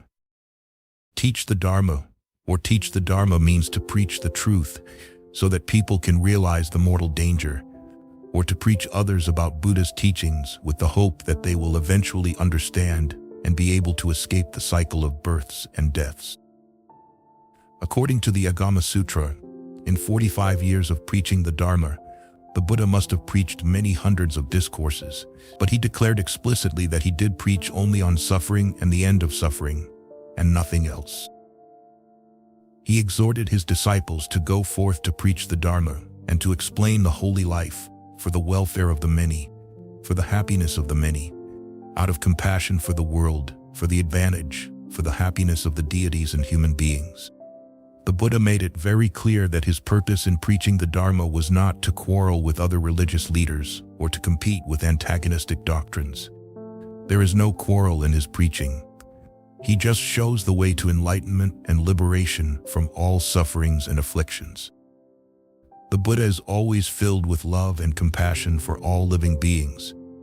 Even when he takes a rest, he still wants to spread his love and compassion to other beings. His preaching is only performed out of compassion and love for the world. However, at the end of his life, the Buddha emphasized on, "Not a word has been said nor declared." This statement was said by the Buddha when he emphasized the danger of abusing words. He said, "In 45 years, I haven't said a word." Later, this statement has become popular when Zen masters using the statement to teach their disciples. Besides, the Buddha also emphasized on the unutterable. Later, in the 7th century, it became the Zen notion that Zen utilized to explain that the experience of awakening cannot be captured in words. This is connected with the general orientation of Zen, which is suspicious of the distorting power of words and concepts. Objectively speaking, the Buddha Dharma is so wonderful that so far no philosophers can ever argue or deny. To many people, Buddhism is always the best. However, for non-Buddhists, the so-called wonderful teachings seem nonsensical if they do not have the opportunity to hear them. How sorry. It is certainly that the majority of religions want to transform a bad person into a good one, but there are still a lot of religious cults that rigidly give people with blind faith and make them more and more ignorant. Therefore, we need more Buddhist lectures to propagate the wonderful Buddha Dharma. All things in the world are constantly expounding the Dharma. Some things expound wholesome Dharma, while others expound unwholesome Dharma. Some things speak of the deviant knowledge and views of heretics. Others speak of the proper knowledge and views of the ultimate meaning of the middle way. In other words, those that speak wholesome Dharma teach people to see through things, to let things go, and to become free. Those that speak unwholesome Dharma teach people to preserve their illusions and continue to cling tightly to things, and so on, and so on. According to the Avatamsaka Sutra, the Buddhas manifest hundreds of thousands of millions of sounds to proclaim the wonderful Dharma for sentient beings. We, ordinary people, should always remember that all the sounds in the world are speaking the Dharma for us. For example, the sounds of the stream and creeks are just like the soft sounds from the golden mouth of the Buddha. The green color of the mountains and forests is the pure color of the Dharma body, delighting those who see it. Fish swim in the water, but they don't know they are in water. Every moment we breathe in air, but we do it unconsciously. We would be conscious of air only if we were without it. In the same way, we are always hearing the sounds of cars, waterfalls, rain, etc., but we do not realize that all these sounds are sermons. They are the voice of the Buddha himself preaching to us. In fact, we hear many sermons all the time, but we are deaf to them. If we were really alive and mindful, whenever we heard, saw, smelled, tasted, touched, we would realize that this is a fine sermon. If we really listen to the nature, we would see that there is no scripture that teaches so well as this experience with nature. If every one of us understands this principle, then absolutely everything in the world is speaking the Dharma for us. Good people speak good Dharma, bad people speak bad Dharma, and animals speak the Dharma of being animals for us. They enable us to understand how they get to be good, bad animals, and so on. If you observe cats chase mice, lions chase tigers, tigers chase bears, bears chase deers, the strong oppress the weak, and so on. They are all speaking the Dharma for us. Each has its own cause and effect. When we contemplate and understand things this way, we can get rid of all attachments. If not, we will forever be sinking in the sea of life of attachments. Besides, all things are our mind being manifested. That is to say, all phenomena are just this only one mind. As a matter of fact, if someone asks us to show our true nature, what can we do? We cannot reply that our true nature is in our eyes, ears, nose, tongue, body, or mind. It is nowhere to be found. However, when we look at the mountain, we see the mountain. That mountain is our mind being manifested. When we hear the bird song itself is our mind being manifested. Zen practitioners should always remember the Buddha's teaching in the Shurangama Sutra. The existence of all phenomena is the mind nature, and the mind nature is the existence of all phenomena. All the myriad things are speaking the truth. Suffering and the end of suffering. All things in the world are constantly expounding the Dharma. Some things expound wholesome Dharma, while others expound unwholesome Dharma. Some things speak of the deviant knowledge and views of heretics. Others speak of the proper knowledge and views of the ultimate meaning of the middle way. In other words, those that speak wholesome Dharma teach people to see through things, to let things go, and to become free. Those that speak unwholesome Dharma teach people to preserve their illusions and continue to cling tightly to things, and so on, and so on. According to the Avatamsaka Sutra, the Buddhas manifest hundreds of thousands of millions of sounds to proclaim the wonderful Dharma for sentient beings. We, ordinary people, should always remember that all the sounds in the world are speaking the Dharma for us. For example, the sounds of the stream and creeks are just like the soft sounds from the golden mouth of the Buddha.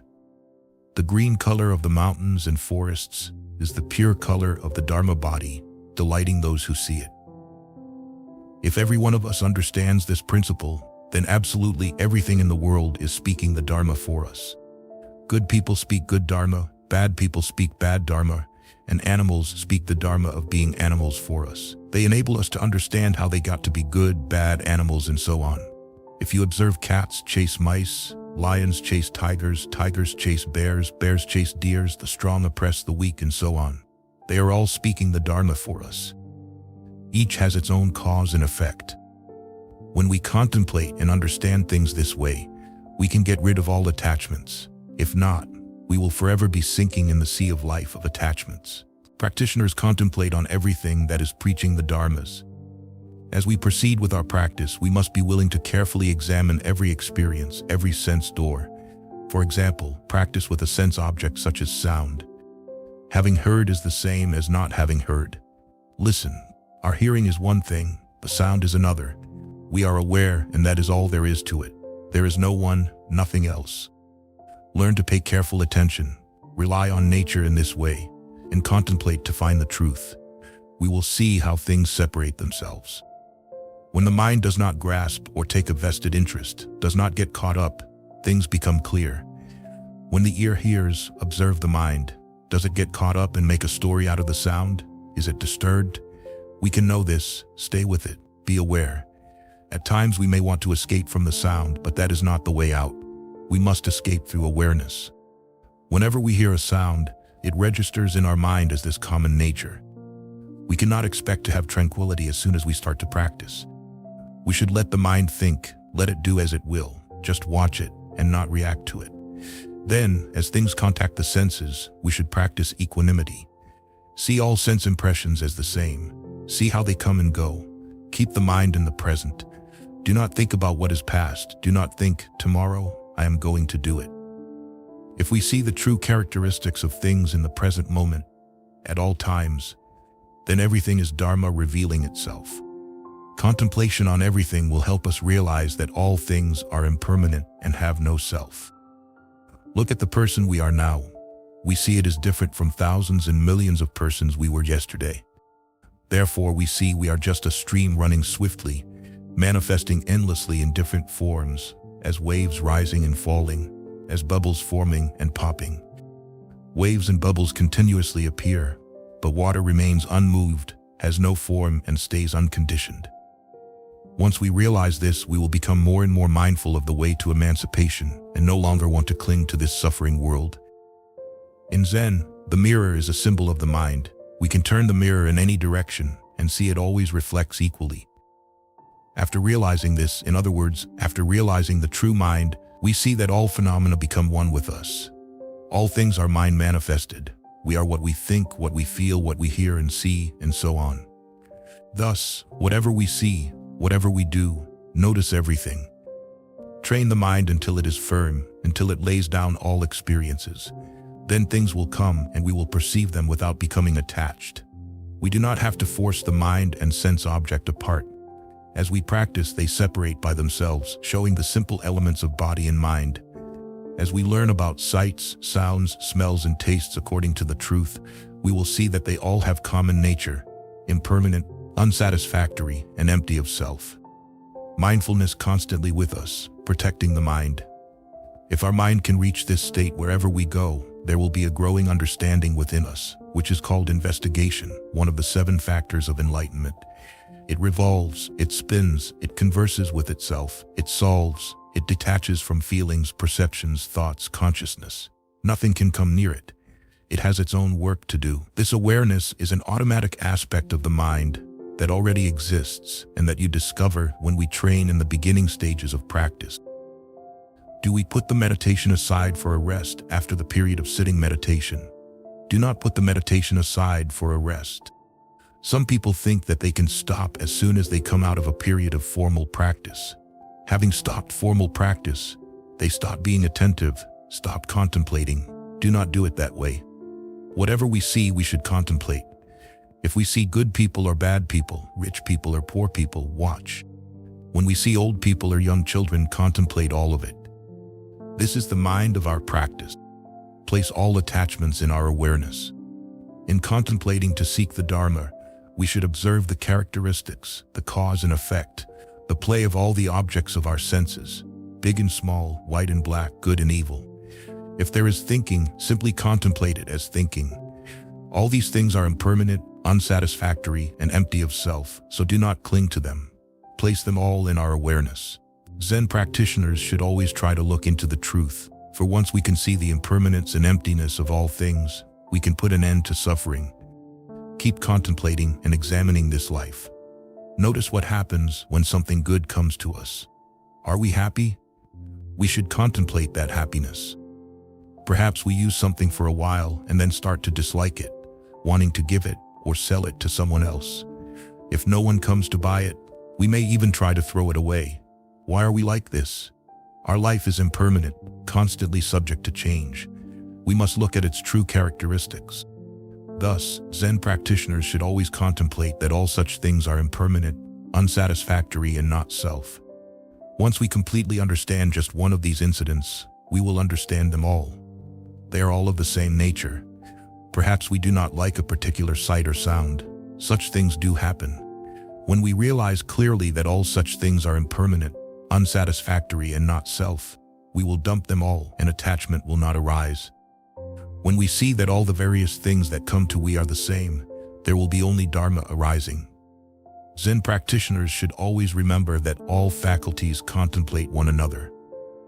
When we practice sitting meditation, let our eyes contemplate our nose, let our nose contemplate our mouth, and let our mouth contemplate our mind.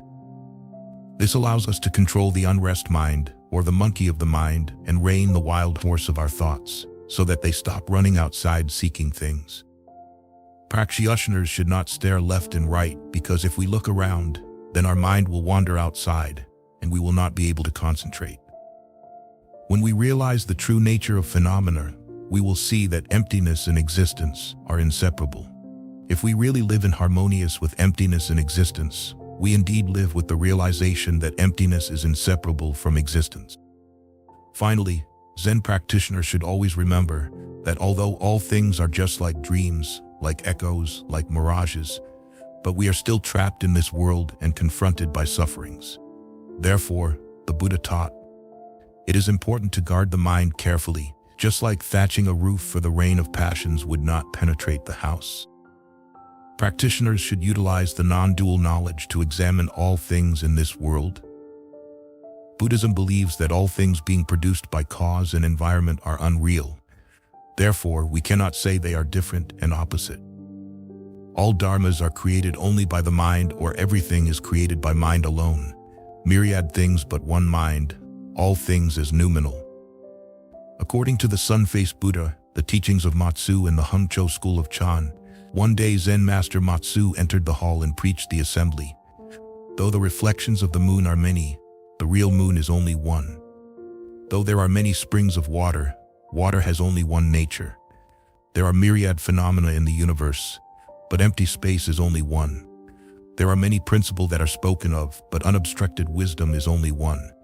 Whatever we established, it all comes from one mind.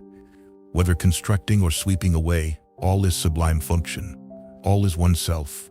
There is no place to stand where one leaves the truth. The very place one stands on is the truth. It is all one's being. If that was not so, then who is that? All dharmas are Buddha dharmas, and all dharmas are liberation. Liberation is identical with suchness. All dharmas never leave suchness. Whether walking, standing, sitting, or reclining, everything is always in conceivable function. The sutras say that the Buddha is everywhere. As a matter of fact, everything reverts to one, the mind. Zen master Sung San wrote, in the whole world is a single flower. One day as the big temple bell was being rung, the Buddha asked Ananda, where does the bell sound come from? The bell, replied Ananda. The Buddha said, the bell. But if there were no bell stick, how would the sound appear? Ananda hastily corrected himself. The stick, the stick. The Buddha said, the stick. If there were no air, how could the sound come here? Yes, of course, it comes from the air. The Buddha asked, air? But unless you have an ear, you cannot hear the bell sound. Yes, I need an ear to hear it, so it comes from my ear. The Buddha said, your ear? If you have no consciousness, how can you understand the bell sound? My consciousness makes the sound. Your consciousness. So Ananda, if you have no mind, how do you hear the bell sound? It was created by mind alone. Robert Aiken wrote in Encouraging World, all things reflect, interpenetrate, and indeed contain all other things. This is the organic nature of the universe and is called mutual interdependence in classical Buddhism. Affinity and coincidence are its surface manifestations. The other is no other than myself. This is the foundation of the precepts and the inspiration for genuine human behavior. To acknowledge one's own dark side with a smile and to acknowledge the shining side of the other person with a smile, this is practice. Keeping the shining side of oneself always in view and holding fast to the dark side of the other, this is not practice. Buddhist practitioners should realize what kind of truth. That is the truth about the absolute in everything, or the ultimate reality behind everything. In short, Buddhist practitioners should always remember that the opportunity our precious human lives does not last forever. Sooner or later, death comes to everyone. The very true nature of our lives is impermanent and death inevitable. When we first took birth, given the countless number of bodies into which we have been born, death is an irrevocable result of living. Therefore, we should not ignore it. On the contrary, it is good to think about it seriously. According to the Buddhist point of view, death is not an end but a means leading to another rebirth. The conscious mind only migrates from life to life. The starting point of such a process is impossible to retrace. However, our existence in samsara is not naturally infinite. Also, according to the Buddhist point of view, it is possible to put an end to it. A seed has no beginning, but it is not naturally infinite. If we burn the seed, we can destroy its potential to grow. That is the end of sufferings and afflictions. Devout Buddhists should also always remember that sufferings and afflictions only be eliminated when we understand things as they really are. That is, seeing the impermanent, unsatisfactory, and non-substantial or non-self nature of the five aggregates of clinging in ourselves. It is not easy to understand ourselves because of our wrong concepts, baseless illusions, perversions, and delusions. It is so difficult to see the real person. The Buddha taught that to be a real knower, we must first see and understand the impermanence of the five aggregates. He compares material form or body to a lump of foam, feeling to a bubble, perception to a mirage, mental formations or volitional activities to water lily plant which is without heartwood, and consciousness to an illusion. The Buddha says, whatever material form there be, whether past, future, or present, internal, external, gross or subtle, low or lofty, far or near, that material form is empty, unsubstantial, and without essence. In the same manner, the remaining aggregates, feeling, perception, mental formation, and consciousness are also empty, unsubstantial, and without essence. Thus, the five aggregates are impermanent. Whatever is impermanent, that is suffering, unsatisfactory, and without self. Whenever you understand this, you understand yourselves.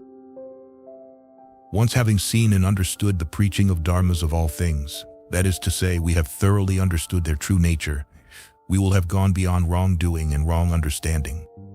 Our mind will have turned, will have changed direction, and it will not be able to fall back into sufferings and afflictions again. Finally, when we inwardly observe the mind, yet there is no mind. When we externally observe the physical body, yet there is no physical body. At that time, both mind and body are empty, and we have no obstructions when observing external objects. They are existing, yet in our eyes they do not exist. We reach the state where the body, the mind, and external objects, all three have vanished. They are existing but causing no obstructions for us. That is to say, we are wholeheartedly following the principle of emptiness, and the middle way is arising from it. In the middle way there is no joy, no anger, no sorrow, no fear, no love, no disgust, and no desire. When we contemplate on everything, we should always remember that internally there are no idle thoughts, and externally there is no greed. Both the body and mind are all clear and pure. When we contemplate on things, if we are delighted by pleasant states and upset by states of anger, we know that our nature is not settled. If we experience greed or disgust when states appear, we also know that our nature is not settled. Devout Buddhists should always remember that we should be happy whether a good or bad state manifests. Whether it is a joyful situation or an evil one, we will be happy either way.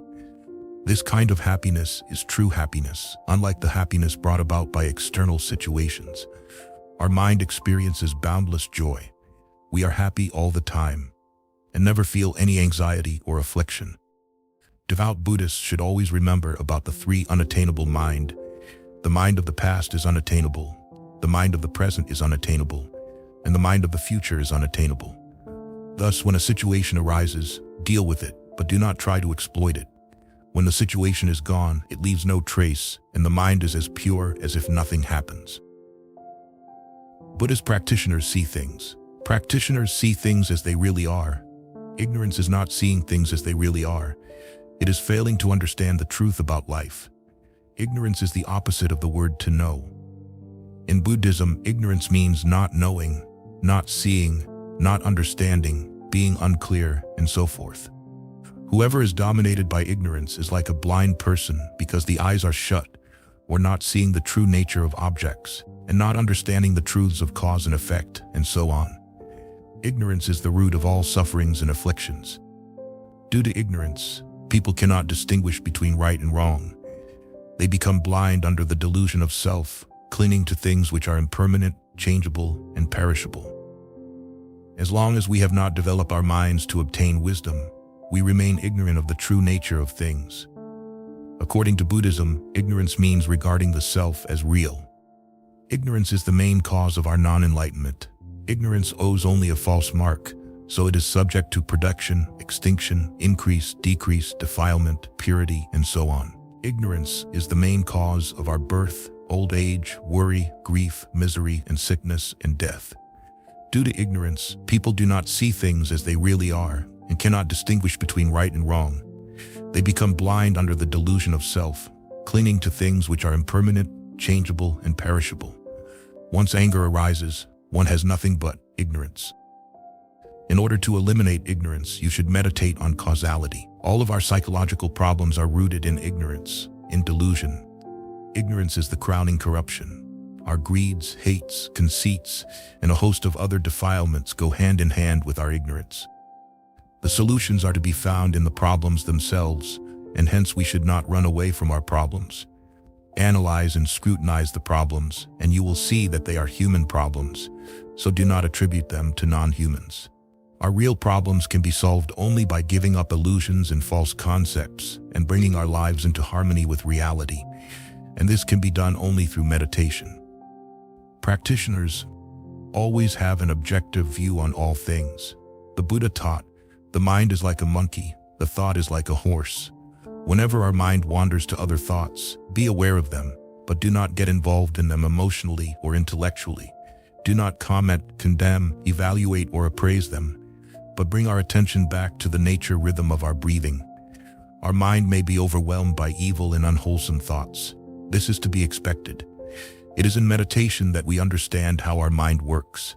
Become aware of both the good and evil, the ugly and beautiful, the wholesome and unwholesome thoughts. Do not elated with our good thoughts and depressed with the bad. These though come and go like actors on a stage. When we hear sounds, become aware of them and bring our attention back to our breath. The same with regard to smell, taste, which you may get mentally, touch, pain, pleasure, and so forth. Sincere Buddhists should observe the thoughts in a calm, detached way. Mindfulness means observing whatever happens inside oneself, whenever one does, not judging it as good or bad, just by watching with naked awareness. Sincere Buddhists should always observe things objectively, not subjectively, observing with our naked awareness. In Buddhist cultivation, impartial observation is the key to release all attachments. Therefore, the Buddha stressed the importance of objective observation, one of the keys to the Buddhist cultivation. Through objective observation, we realize the real face of sufferings and afflictions. It's this objective observation that gives us an opportunity to cultivate, to totally destroy sufferings and afflictions. Thus, objective observation plays a key role in the process of cultivation. Buddhists should always remember the Buddha's advice. You should always have an objective, not a subjective view on all things, for this will help you to be able to see things as they really are. In the Satipatthana Sutta, contemplation of mind is especially concerned with an objective view, not a subjective one. Even the practice of all the four types of contemplation, of body, feelings, mind, and mental objects, should be done objectively without any subjective reaction. We should never be an interested observer, but a bare observer. Then only can we see the object in its proper perspective, as it really is, and not as it appears to be. When we observe a thing subjectively, our mind gets involved in it. We tend to identify ourselves with it. We judge, evaluate, appraise, and comment on it. Such subjective observation colors our view. Thus, in Buddhist practice, we should cultivate and contemplate without any biases, prejudices, likes, dislikes, and other preconceived considerations and notions. Especially in meditation, contemplation and mindfulness should be practiced in an objective way, as if we were observing the object of outside. Sincere Buddhists should always remember the Buddha's teachings. In what is seen, there should be to you only the seen. In the heard, there should be only the heard. In what is sensed, there should be only the sensed. In what is cognized, there should be only the cognized. Only with objective looking, the idea of I am seeing, hearing, smelling, tasting, touching, and cognizing is removed. The I concept as well as the ego illusion is also eliminated. Expounding the Dharmas according to the Vimalakirti Sutra. According to the Vimalakirti Sutra, one day when Moggalliyana came to Vaisali to expound the Dharma to lay Buddhists in the street there, Vimalakirti came to him and said, Moggalliyana, when expounding the Dharma to these upasakas, you should not preach like that, for what you teach should agree with the absolute Dharma, which is free from the illusion of living beings, is free from the self, for it is beyond an ego, from life, for it is beyond birth and death, and from the concept of a man which lacks continuity, thought seemingly continuous like a torch whirled around, is always still, for it is beyond stirring phenomena, is above form, for it is causeless, is inexpressible, for it is beyond word and speech, is inexplainable, for it is beyond intellection, is formless like empty space, is beyond sophistry, for it is immaterial, is egoless, for it is beyond the duality of subject and object, is free from discrimination, for it is beyond consciousness, is without compare, for it is beyond all relativities,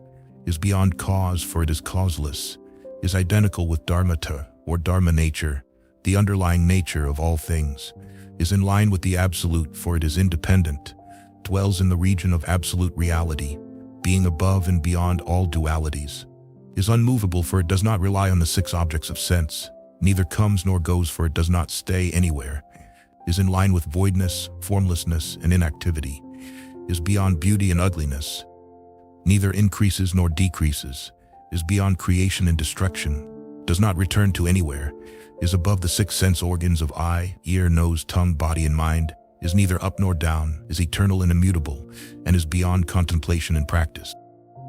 Moggalliyana, such being the characteristics of the Dharma, how can it be expounded? For expounding it is beyond speech and indication, and listening to it is above hearing and grasping.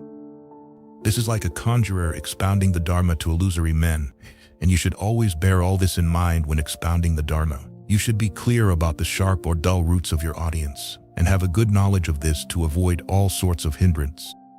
Before expounding the Dharma, you should use your great compassion for all living beings to extol Mahayana to them, and think of repaying your own debt of gratitude to the Buddha by striving to preserve the three treasures of Buddha, Dharma, and Sangha forever. Also, according to the Vimalakirti Sutra, Vimalakirti reminded Purna that expounding Dharma should always be in accordance with sentient beings' faculties. Purna Maitrenai Putra, you should first enter the state of samadhi to examine the minds of your listeners before expounding the Dharma to them.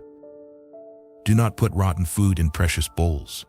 You should know their minds and do not take their precious crystal for ordinary glass. If you do not know their propensities, do not teach them Hinayana. They have no wounds, so do not hurt them. To those who want to tread the wide path, do not show narrow tracks. Do not enclose the great sea in the print of an ox's foot. Do not liken sunlight to the dim glow of a firefly. Purnamaitrayana Putra, these bhiksus have long ago developed the Mahayana mind, but they now forget all about it.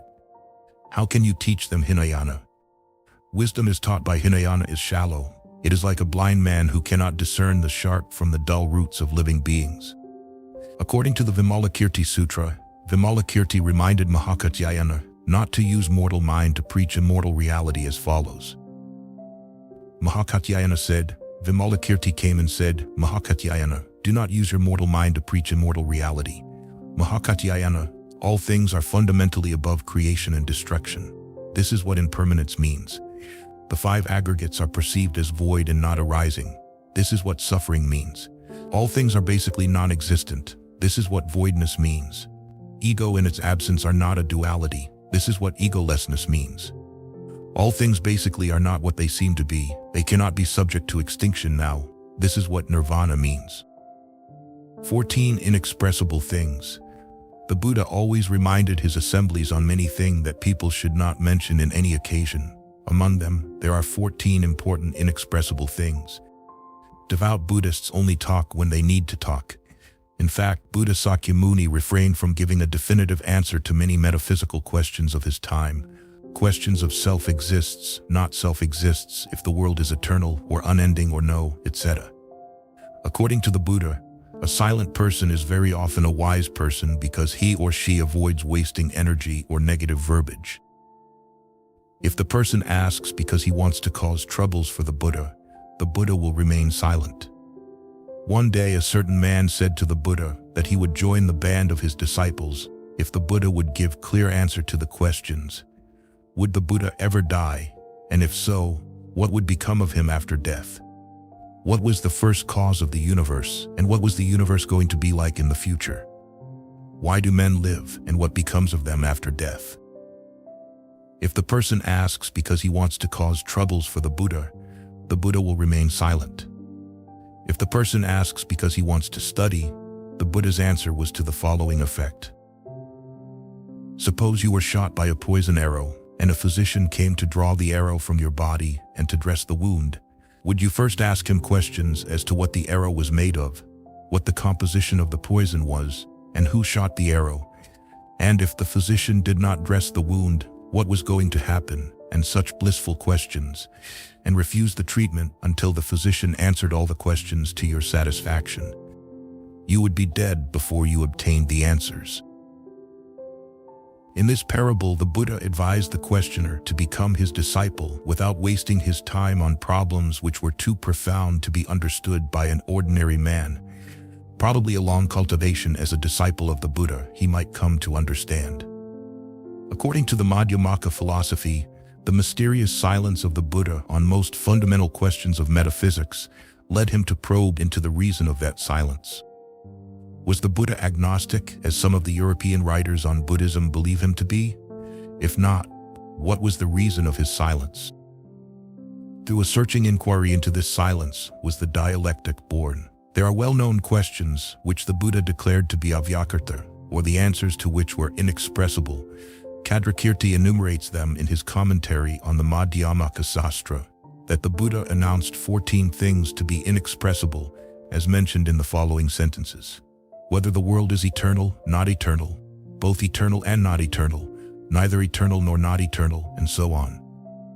Whether the world is finite, infinite, both finite and infinite, neither finite nor infinite, and so on.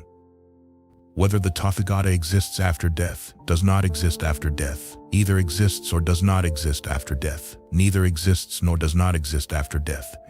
Whether the soul is identical with the body, different with the body, and so on.